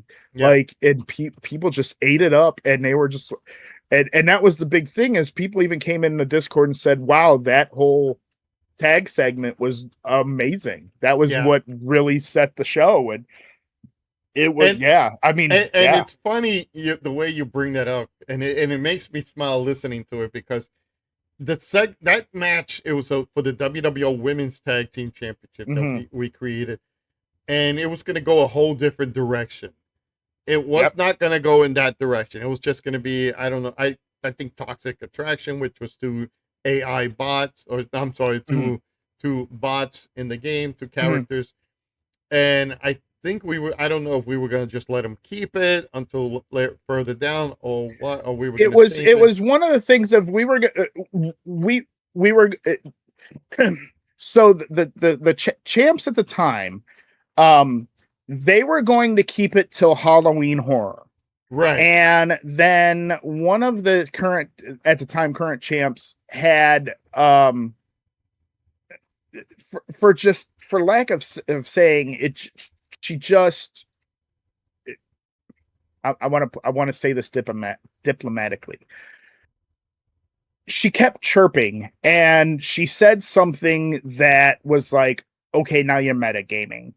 And we can't have that. And I remember going like, you know what? I'm done with it. And you and Marvin actually agreed and was like, yeah, this is not what we're doing. It also aggravated the locker room.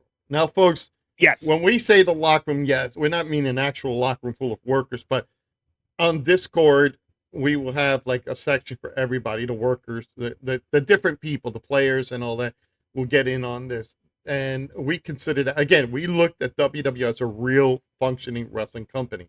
So the locker room. So when the comments were made, everybody, and I don't mean one or two, I mean the locker room. And we were getting messages like, oh, can you believe this shit? We got to do something.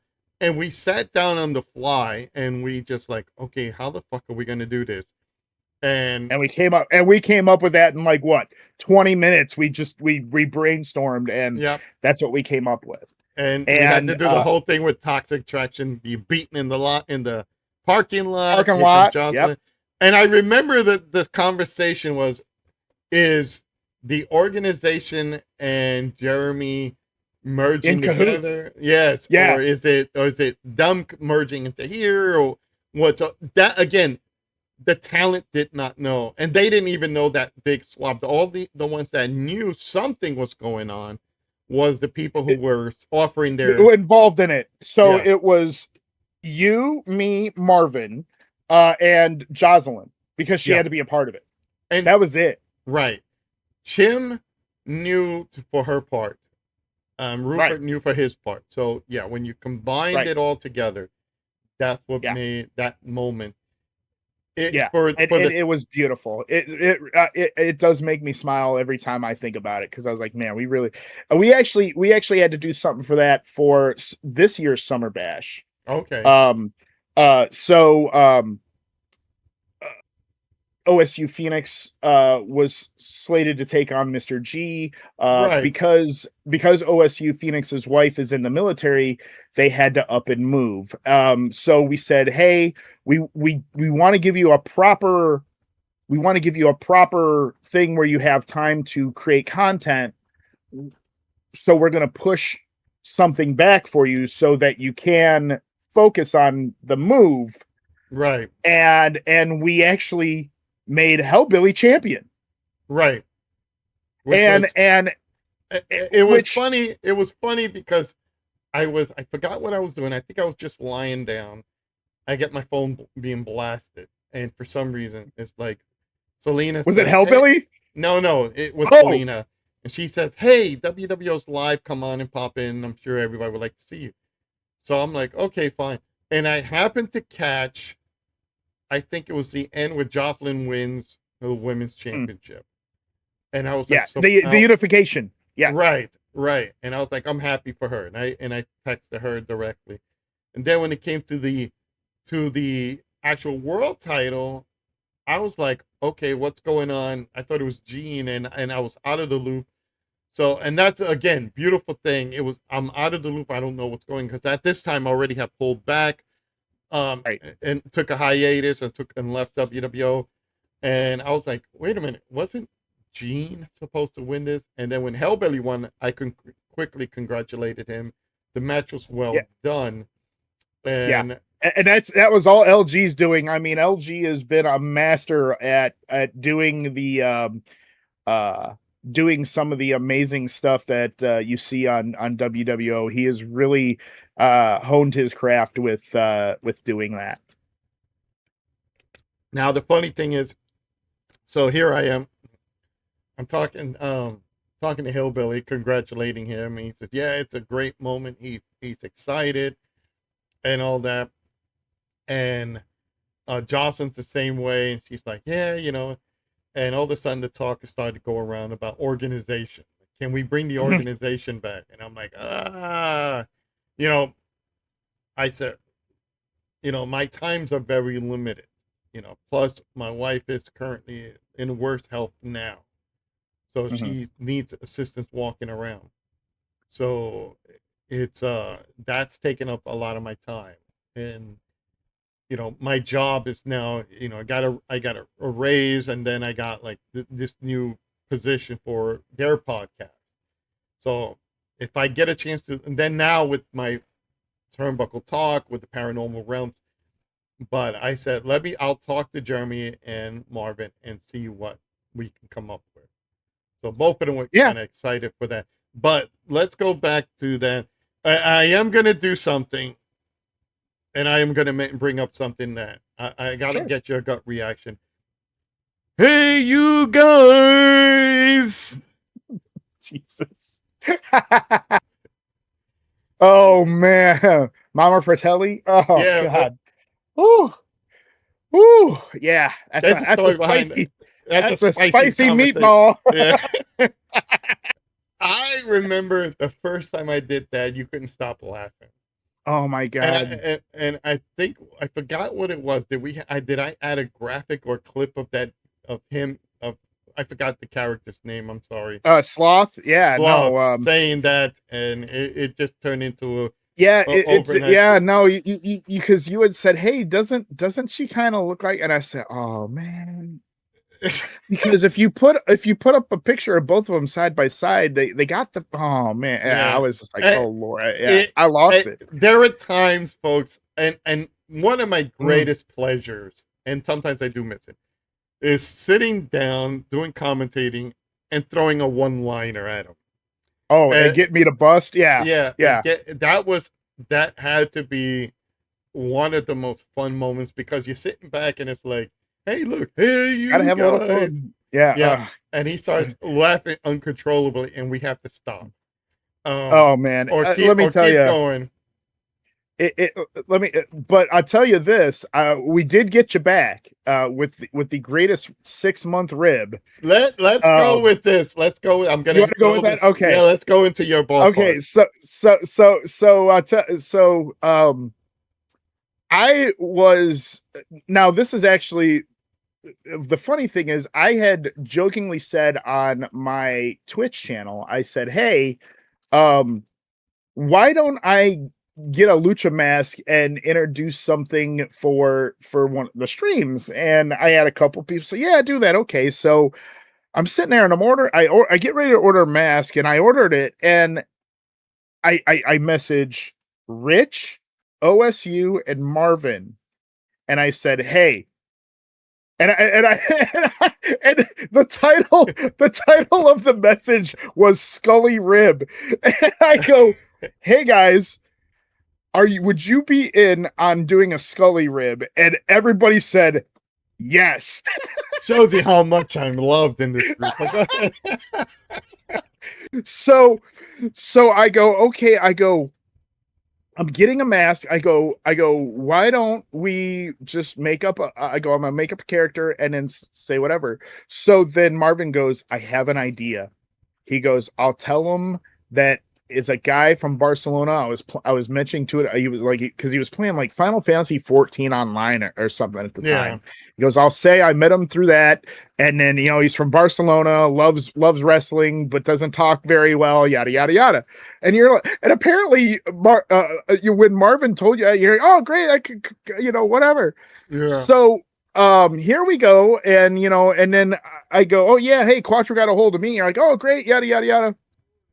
I had this going on for 6 months. Now, at one point, I told Marvin, I said, look, if he doesn't get it by December, if he doesn't realize it's me by December, I said, we'll come in and we'll do the unveiling. Yeah. Now let's tell you how elaborate this was. Not only did he shoot the promo as this character, but he would edit, he would put like a Spanish language. Closed captioning. Right. I would And do so- a Spanish language, but then put closed captioning. Right. And I said, okay, so at least we got closed caption. Uh, my mind was not focusing on like, oh, we got another person. Okay, great. You know, so go ahead. So I made sure when I cut the promos that my right hand was down, and I only did motions with my left, and I'm like, dude, he's got to figure it out that I'm only doing motions with the left hand or whatever. So anywho, this went on for like 6 months, and oh hey, whatever. Then one day, it was that December. I said I go, and in between there, um fucking Marvin would sit there and try to get me to say flub up and get me to say I was Quattro, because he's like, oh yeah, we were. I'll never forget the one time we were in a production meeting, and Marvin's like, yeah, we wear a bunch of different masks, don't we? And I side message him like, you're a dick. He started laughing. I'm like, you're such an asshole. So I'll never forget. I go, hey man, Quattro needs to talk to you about something. You're like, oh great, cool, I can't wait. And I literally get the mask, I throw it on, and you were like, you motherfucker. And, I've been ribbed by, like in the locker room for years, and been part of ribs given to people.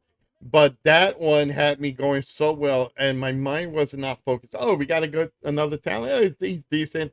Reading the Spanish language was pretty cool. Like and I'm like, okay, cool. And at least we got the thing. I did not know. Yeah, I did not even realize it was the same because, and then the thing is, like, Quattro was built like Rich, like yourself, Rupert. And so my mind is like not thinking anything. I'm thinking, okay, it's another guy. And when he revealed that, not only am I like fucking surprised, you motherfucker. And it's like, it was good. It was hilarious. And I love that because it was a rib. I did not care, if it was at my expense, because I found it so funny. And if anybody followed the WWO, tenure, Scully was always the rib of the locker room or something like that. And it was just like Bobby Heenan. Bobby Heenan was the rib. Gorilla will rib him all the time and stuff. So that's where I figured my role should be. Yeah, and it's like, yeah, he gets the power and all that. He can do this. So it will turn into something of that. And it would get somehow blown out of proportion, and something will always go wrong, like the Reaper stealing a train or some other shit. That still that them stealing the train, the Millennium Falcon, the Titanic, like those were some of the funniest bits we've ever done. Let's go back a little. I think, what was it? No, the very first one was the Blues. Was it the Blues Brothers or was it Mobile? Yes, the Blues or was it? And didn't you have it? Didn't you kind of do it like also like Naked Gun too as well? Because you had the light go off and it made it look like they were driving like in that, like it was the Naked Gun intro at one point. Yeah, that was it was it was a segment from the Blues Brothers where they're being chased by all the cops in Chicago, and they go into a tunnel, and here is these two. Me basically in Reaper mask of different sizes. I'm like, I filmed twice. One is driving and he's like looking like this, and he's like that, making the gestures, and the other one is smaller. He's doing the gestures, and everybody found that hilarious. And it was like they're slamming into, like, they're avoiding the cops, and the cops are chasing them. And I remember you couldn't stop laughing, and you're like, who's paying? And I'm like, Jocelyn, well, who's paying for this? What's going on? The second one, I think I got you guys all, was the train. Because I think the train was the best one. Was it you that brung up the train? Yeah, I think I accidentally was like, what are they gonna do? Steal Doc Brown's train or something? And yeah, no, that was the next one. And then you made it where it looked like they flew out of the train, which Yeah, making them look like little helicopters was hilarious. yeah. That in itself was hilarious because it was my first introduction to AI trying to make it work. And I wanted them to be like, like this, right? And for some reason, it says, well, let's twirl them like rag dolls. And again, it was the scenario of it was a part of the movie of I forgot what Back to the Future number 3. Back I to the think it was. 3. Yep. Okay, they have the train. You can't see Doc Brown.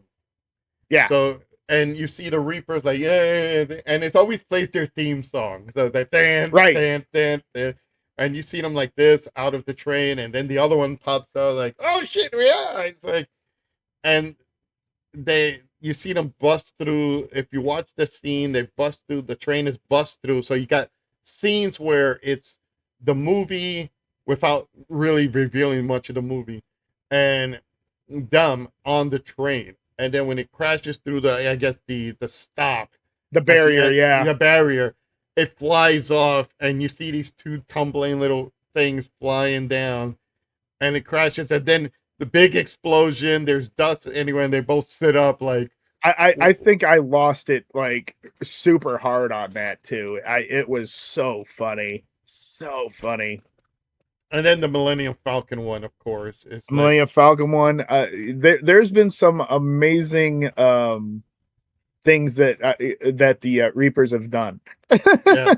So we're gonna go a little bit now further. So Jeremy Sure. Helco challenges Showtime Shane Black, becomes the WWO champion, and then there's the unforgettable storyline between you and LG, where he brung his actual grandmother in on. Yes. So Yes. let take me through that.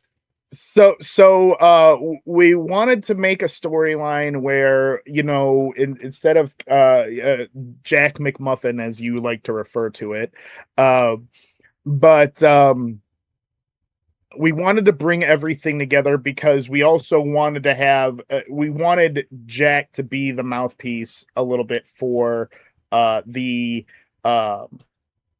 freak show / the Outcast, because the organization had finally gotten over with and there needed to be a new kind of bigger power there. So I said, okay, let's also fast forward a little. I mean, go back a little bit. So the organization was fading out. So Jocelyn had migrated and betrayed the organization. Myself went to join the freak show at the time.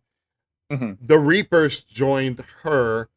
Wade Bishop, that because these are all the characters are basically the Reapers and Wade Bishop are just created characters. So even though I portrayed the Reapers, but they were they migrated to the freak show. So now the organization is done. So Hellbilly's moved on. LG was now also done, I believe, with the organization. And well, remember the Hellbilly and LG kind of hung on a little bit to the organization, but you saw Hellbilly start to turn a little bit. But LG was so pissed off about the dissolving part that he wanted to make sure that he made my life a living hell, and expose me. And that's when we said, well, okay, here's how we do this. Here it is. And he exposed me. And he got his own grandmother to say she was my Aunt Marion. And she did such a great job. It really went all in on doing that, and it told such an amazing story, and which brought everything together, which actually, not to give away stuff, but here soon enough, Jack Helco is actually going to be getting involved in a ring there, Scully. So there you go. Yeah, but anywho, so yeah, that finally exposes that Jack and Jeremy are related. They're twin brothers. um, which works because that is easy now. We can, now freak show / outcast business. It can be, it was, hey, we now that we know that you're brothers, you got to call it right down the middle. You can't show any favoritism, yada yada yada. Um, there it is. And I thought we did a very good keeping that fine line, maybe a little bit here, a little bit there thing. But then we went from there, and then it kind of coincided of migrating into the Outcasts and a different version of Jeremy Helko, where he's a little more vicious. And I must say, I know that you had said at one point you're like, hey man, I like this version. I go, yeah, me too. Didn't think, not that I never thought I would, but I didn't think I'd take to it as much as I did. Right. And that's where we're still at. And now we have it where we're, Jeremy's still a vicious son of a bitch, and he's he kind of does what he wants, and really nobody has stopped him yet. So it's been a fun story so far. We've collectively figured out where we want to go on a few things from here on out, which has been fun. So yeah, I'm excited of where we're at with that character. Yeah, it's been a great. It's once you get a feel, and this is in the wrestling business. Once you get a feel of somebody and their character, they have the character. Mhm. You can say, okay, I think you know what you're doing. Here are the keys. You drive. You take the character. And I think we've been great with that. It's like we've trusted you enough, just like with LG, just like with Shane and several other people, that we can honestly say, go. And you've hit the points.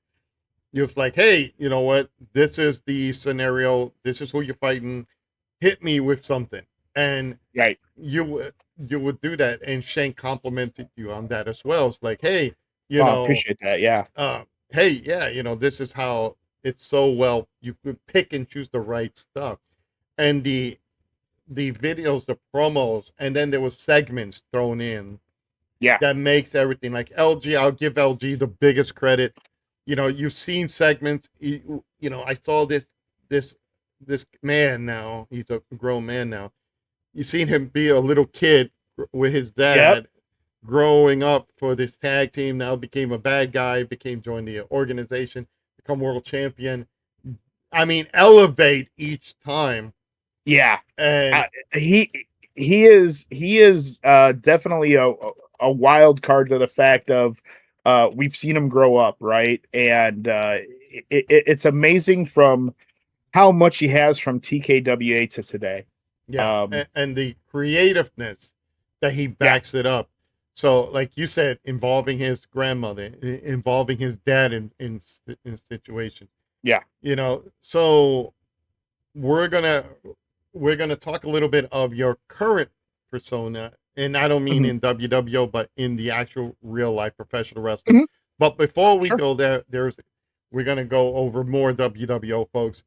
And with that, I'm gonna say we're gonna look at the transition from, bouncing back and forth from commentator to the actual other character. I know there were times it's like, oh, yeah, you're Jeremy, and you accidentally will say Jeremy instead of Jack, and oh god, going back and forth. It's let me tell you, I make this joke with Bob / Rupert. I go, God, who am I today? Yeah. Like, and because I'm so used to saying Jeremy Helko because of RAPW stuff and whatnot, it'll slip, right? And I'll say it, and I'm like, and you'll see I'll bite my lip, and I'm like, fuck. And I go, I mean, Jack, and actually because of that, there is going to be a storyline that comes of it. So again, stay tuned. That's all I can give you on that. But Right. But yeah, no, it's really hard, because like I said, not only am I Jack, I'm Jeremy. I'm Quattro, I'm Sister Quinn, and it's like, whew, yeah, yeah, Yeah. like It's it gets a lot, yeah. and a many hats. One day you're gonna wear the Jeremy the Madman hat, the Quadro mask, and maybe a different T-shirt for Jack. Oh yeah, right, The vest for Jack. right. Jack Helco. It mix them all together. It's like I'm having an attack, Yeah. an identity I don't know who I crisis. am. Yeah, Yeah. identity crisis, right? So I'm gonna throw a couple of characters out there. Sure. Let's play with that. You got, of course, the ever, not only is she lovely, she's great, Jocelyn Demon Havoc. Hmm. So, I'll be having her do an interview coming from a wrestling family, but Yes. when you see, like, we call her the Demoness. Hmm. Tell me your thoughts on the Demoness.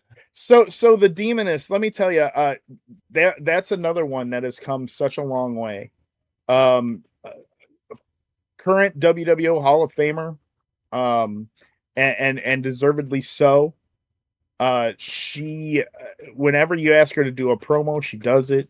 When she asked her to fill in for commentary, she did it. She eats, sleeps, breathes pro wrestling.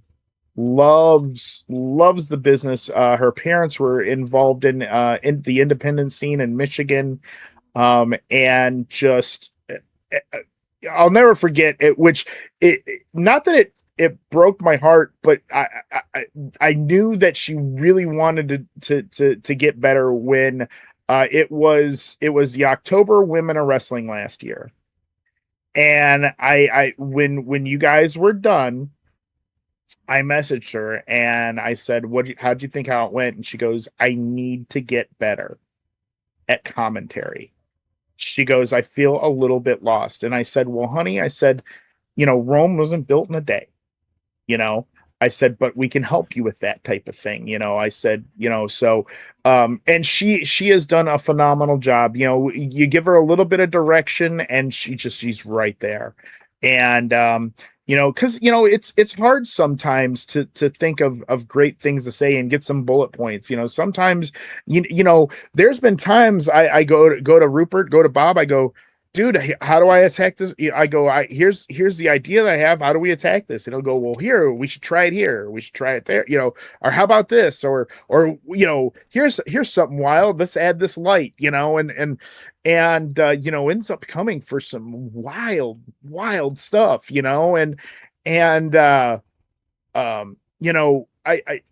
so I give her a lot of credit. The biggest, TMX too, TMX same way. One of the things that he said is I want to get better at doing promos, and he's listened to all of our creative criticism, and he has taken it to heart, and he cuts a hell of a promo. I mean, remember that one? You and I both were like, holy shit, this just came out of nowhere. Because he was on the ball, like he didn't stutter. He kept a cohesive sentence going, and he only goofed up just a little bit for like a half a second, but he went right back in, and it was just like, holy shit, where's this guy been? And he was just on the ball. So that's the beautiful thing. We talk about the top tier guys, and then we have the people that the ones that are in that area, they're coming up and they're becoming into that top tier, and which has, and give yourself a pat on the back, because we started kind of that initiative, and because Marvin and I do the same thing with as well with LG. We go in and we say, hey, they're getting better, and we see the growth, and that has been such a breath that has been such a breath of fresh air to see that, because everybody is upping their game. Yeah. And that's another thing that I think Shane also said, it's with the promos, everybody, when they see somebody do a great promo, everybody wants to follow suit. And they want to go and say, well, if he could do it, I'm going to fucking do a great promo too. And Right. get and that and that level. was always been my mantra. That was one of the reasons why I actually came in, because when we were TKWA, it was promo. How you found out who won was promo versus promo. And Yeah. I'm like, well, shit, I'm gonna smoke these guys because I'm in the pro wrestling business. I know how to build one, right? And my mantra has always been as I wanted people to be pissed off at me for always getting the top spot and watching my promos and saying, I need to be that. I need to do a better promo than him because I wanted people to take my spot. And I figured if I felt like myself and LG and Shane and OSU and Rich, we were right there, and I was like, if somebody gets pissed off enough that says I want to be better than Jeremy, then I did my job. Yep. And then I could take a seat back and I don't have to do as many promos, because there's at one point I was doing a F ton of promos. It was. I was waiting for one to slip up or the other. Yeah. Have him talk like him dress up as Jeremy Helco and says something in the Quattro, like let's do the cucaracha or something. I just, I'm so glad that we're getting there where I can take that little proverbial step back a little bit and say, here's what else we have. And here's what else we bring to the table other than you see in a Jeremy promo every show. And we've done a very good job of that. Right. And I'm very proud of the locker room for even Chim with the storyline she's in right now. I gave her some direction, and her last two promos have just been fire. And I was like, wow, this is exactly what I needed it to be. And they were amazing. And that's going to be a fun one. Yeah, you know what? And you bring up Chim Kicks. Chim was always, not intentionally, sometimes, I think he was always the butt of the jokes because of, like I always used to call it the Bailey of our WWF. The chimichanga, yes. Yeah, she's the chimichanga. Look, it's like what happens when all her ninjas get together with her. It's a chimmy bang bang. It's a the ninja. No, call them what you normally did. The ninjarinos. Yeah, the ninjarinos, and all of that. That, and again, we're gonna talk briefly about that. The joke was Chim needed her own faction. At the time she needed her own faction. So we said, what can we give her? And I think you brung up or Marvin brung up, I can't remember. She needed like Ninja Turtles. And then it was like, okay, let's give her some ninjas. We gave, and then remember, then that was at Summer Bash where I brought up Go Ninja Go. Right. And then that was then you going into Suno and making that iconic fantastic song. Yeah. We won't even bring up the Cooper Potter song because it's still glorious. Yeah. But we'll be talking about Cooper Potter in a moment, but Shane even found that funny, but we'll go into that in a moment. So my dog is like trying to get my attention now. You can see him. So with Chim, the whole I don't even remember the song. I know Selena had taken it and like edited too. Go Ninja. It is a form of kind of Go Ninja Go, but it's where we won't get sued. Right. It was a catchy tune, and it is. Here come these ninjas, and then there was Kobayashi, the big sumo Yokozuna. And then Ninja Blade. Oh no! What? No, Ninja. There's Shade. Ninja Red. There's Ninja Red, Ninja Gray, Ninja Blade, and then Ninja Shade. Yeah, which is the girl, and then the Kobayashi, the big Yokozuna. Kobayashi, and then Chim. Yeah, Chim is the master splinter of that group.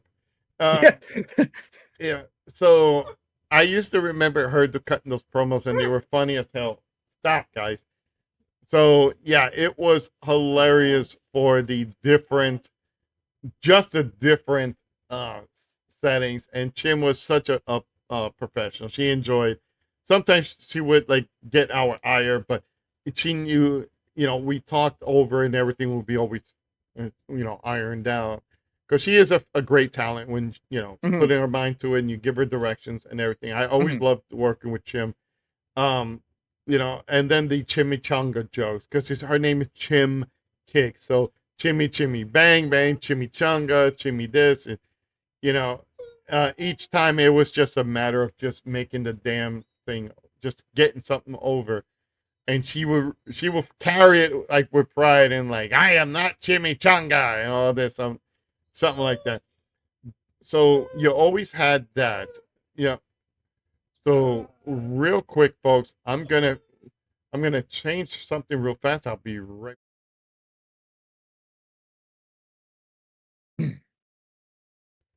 All right, we are back. So we were discussing Chim Kicks and her ninjas, Mhm. and let's go further on with that. Um, we're gonna talk about. You said TMX. You got TMX in there. You have Yes. Marvin, who's another one who transitioned, who's not a wrestling person, who kind of learned. He kind of got mentored under us, and Mhm. now I think he's really picked up his league now. I think he's now, you could say, in that same league. Yes. And another person to throw the name is OSU as well.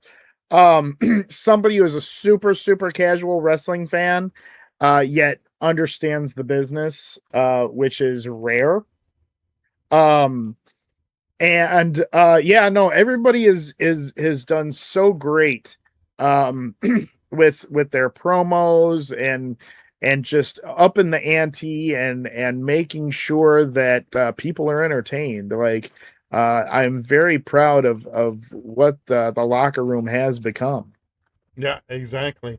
When Shane and I were talking, we brung up like the whole Cooper Potter thing, and we laughed about it because who would have thought it would have came out as you know Yes. as big as it was. He was just only it was the joke character to get beaten up, and all of a sudden people are going wild with it, and he actually, him and Chim got into a major feud. But besides that being the character in the game and our time with it, uh, were you surprised when TNA created their own version of a Cooper Potter? I think I actually sent that to you. Yeah, no, I I swear every time that anybody does anything hilarious, I feel like people watch our shit and then rob us of our what we've already been doing. So I guess imitation is a sincerest form of flattery. um, Exactly. you know, um, am I surprised? No.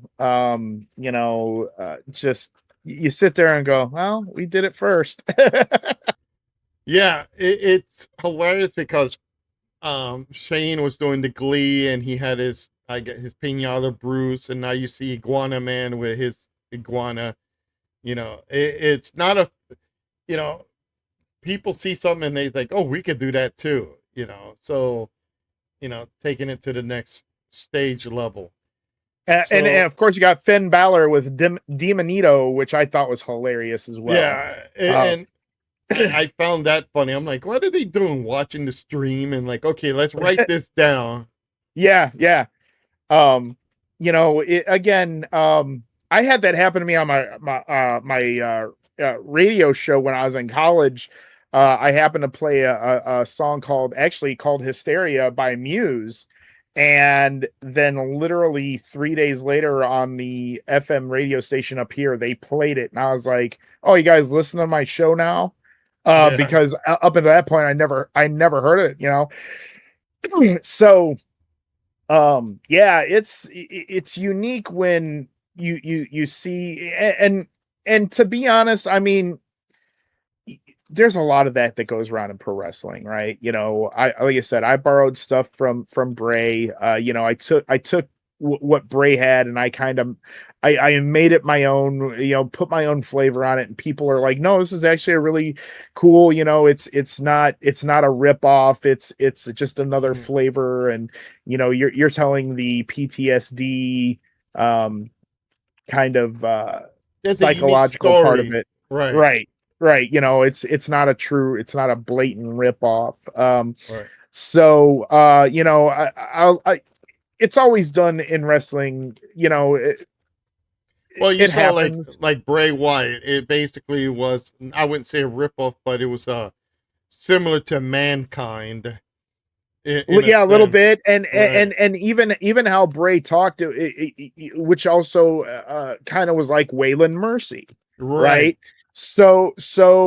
Or Jake Roberts, because he kind of talked real quiet, made people lean in to the TV, and then right when you get them to lean all the way in, boom, you hit them, and I feel like I do a good job of that too, bringing people in, and then bam, right in your face. And yeah, that is kind of, again, everybody kind of takes something from everybody in wrestling. Right. It is what it is. It's been like that for like generations, Oh where God, you'll yes. see one character evolve from another one. So let's okay. So we're putting WWO aside now. Mhm. So you were saying how your character Jeremy the Madman now transitioned from WWO into the Mhm. real life pro wrestling. Yeah. So I will say, I know I reiterated this, I believe, at the beginning, but if it wasn't for WWO, again, this version of Jeremy Helko in Real Action Pro Wrestling out of Youngstown would not be a thing, because of the experience of my promos with doing WWO. It has made my promo work so much better. I always get compliments. I get 2 compliments usually every time I'm done doing a promo, which is, A, you scared the shit out of me, because of a certain laugh. Don't worry, he's put away. And and Ralph S. 2, he can't save you here, Scully. Yeah. And 2, they always say, dude, that was a really damn good promo. And I go, hey man, it's finally clicked, and I'm finally in a situation where I am super comfortable in this Character. in this gimmick. Yeah, Yeah. in this gimmick. And it's wild to me that it's a ringmaster, the ringmaster disaster, the showman, Jeremy Hell, Mhm. and and I have to show you a current picture. You'll freak out. Like, I've got the ringmaster jacket, I've got the hat, I've got the gloves, got the pants, like, got the glasses. Like, it is, I'm in the thick of it, man. It is crazy to me, on, like I said, lightning in a bottle. You know, it started January, then I made the small transitions. By April, was it April? Yeah, April, we're tag champs, and we're current tag champs right now. And it's just been, or no, I'm sorry, May we became tag champs. And it's just been a wild ride. We got merchandise. People like, this shirt right here sold out in less than 3 minutes. Because we had a handful of them. They sold out less than 3 minutes. We got shit ourselves, because it was that quick. We got other shirts made up. Same people bought those. It's been a wild ride. And it's been such an amazing journey to getting to this point. Well, and that's and that's wonderful to hear, because you got it. You're a great talent. We've joked many times before, and to see your character go up. Usually, like me and Shane, we laugh because we are in professional wrestling. We reverse and we go into E-Feds slowly. And here is like, you started from E-Feds, moving. You've done the referee stuff and all that, but now you're in your prime. True Element. Yeah. Yeah, you're now in your prime with the character that you've settled in. You know how to do the promo work. You know how to get over your people. Your people know how to get over you.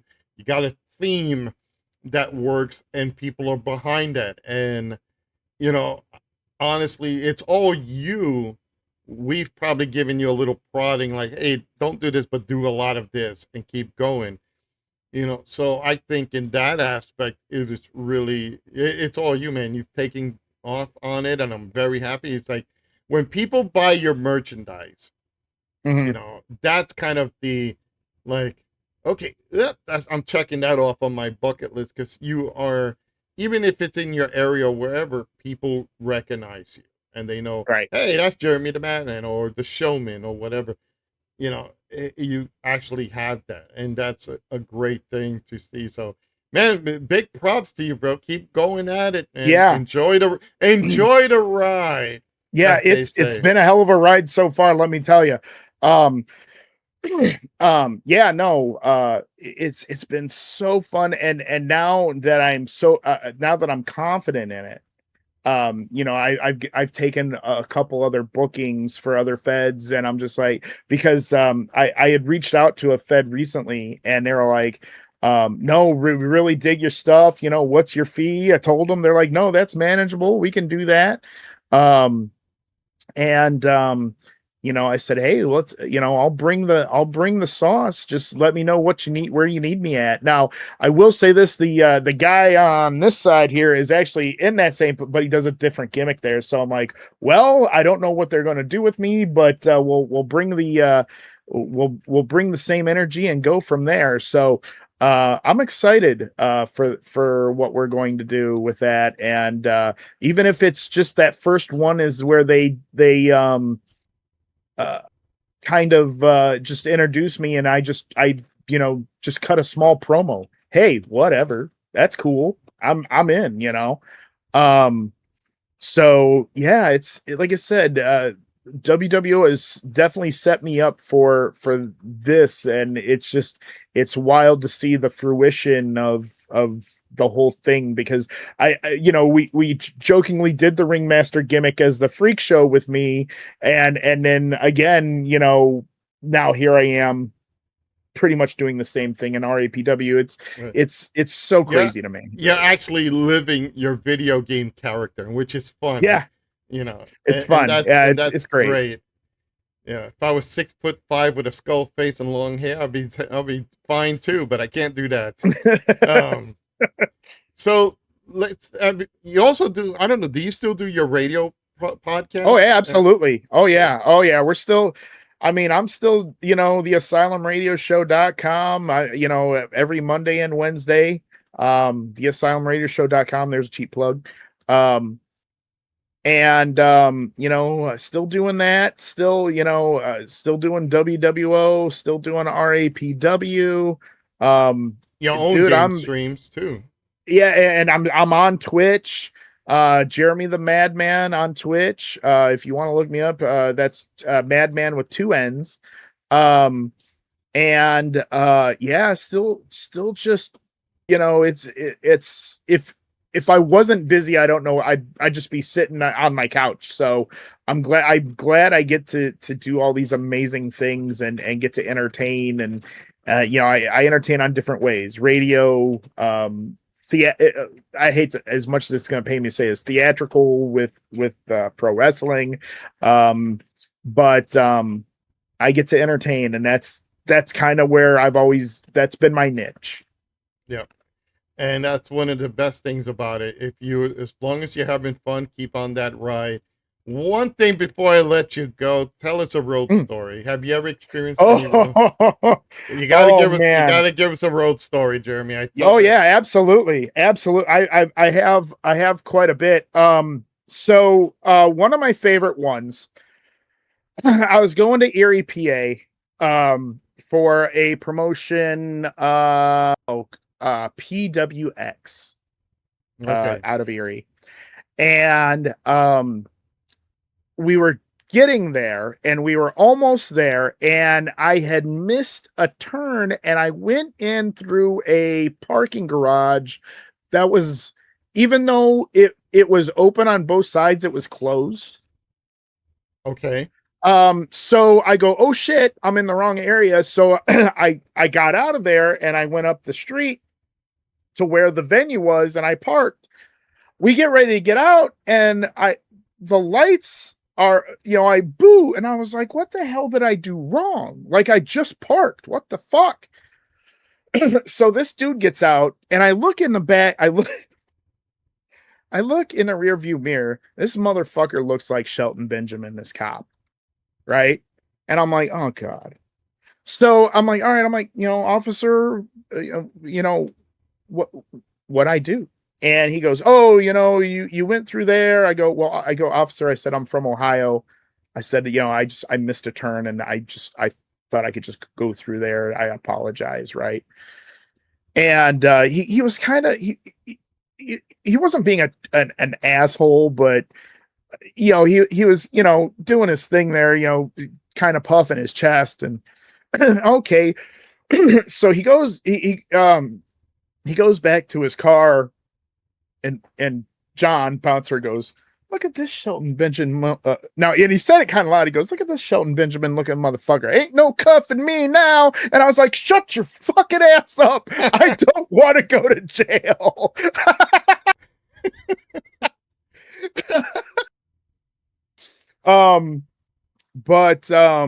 Yeah, no, I've had some fun, I've talked about Bouncer a couple times. John and I have, and you'll also agree to this, in the professional wrestling business, you have a lot of acquaintances, but very few friends. Exactly. John is somebody who I consider an absolute friend. When I almost gave up the business 6 months of getting into it, he talked me out of it. And we have had such a strong friendship. Because again, you don't get very many friendships out of pro wrestling because stuff happens. And I can call him an honest, true friend. And we've his mom is amazing. She's everybody's mom, and when if anybody ever slights her, she has like 60 sons that will come to her ever beckoning aid and beat the shit out of whoever broke her heart. So it's again such an amazing guy. He's actually been on our podcast for WWO off scripts and talking about promos and stuff, and we had such a great time doing that, and even a couple of people said that they definitely want him back just for some funsies again, just talk. I'm like, man, you guys let us talk. We're gonna talk for like 4 hours, so be ready. Exactly. So, but yeah, that's one of my favorite ones I had. We've had a couple, but yeah, that's one of my favorite road stories. All right. You know what? Hit me up with where folks can Socials? find you. Yeah, hit me with those socials. Okay, so again, if you feel like you're feeling froggy on 8 p.m. on Monday and Wednesday, theasylumradioshow.com. I am on Twitch on Thursday and Friday.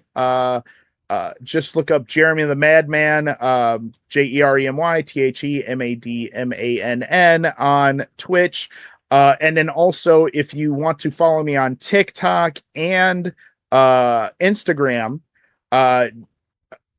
it's Jeremy Halco, so JeremyHalcoRapw on both. So if you want to follow me there as well, I do have to. I did have a lot of bots, so I will have to manually add you. But hey, if you want to hang out, have a good time, like I said, as long 90% of the time, I know it's not. Usually, people that follow me aren't bots. I hit accept right away. So again, Scully, thank you for having me, dude. We chatted like we normally do for a hot minute. So yeah, absolutely. But I've enjoyed every second of it.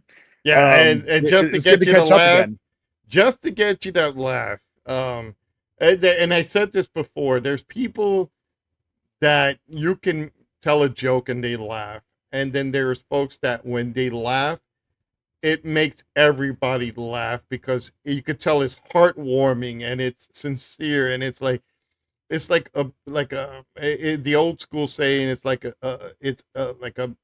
belly itcher. You know, it's Yeah, like you belly make laugh, everybody yeah. like belly laugh. And the funny thing is, there are times when we've joked, and I've tried to keep a serious face, like, "Hey, what's wrong with you?" And deep down, Yeah. I'm biting my cheeks because if I know I'm gonna explode as well. And I think there are times we've actually Oh, we busted out, both we yeah, both yeah, there's been times. there's that. There's been quite a few times where that's happened. You are definitely for somebody who always tries to be the straight laced of the two guys, right? You'd say something and either I'd give you the old Gorilla Monsoon of will you stop?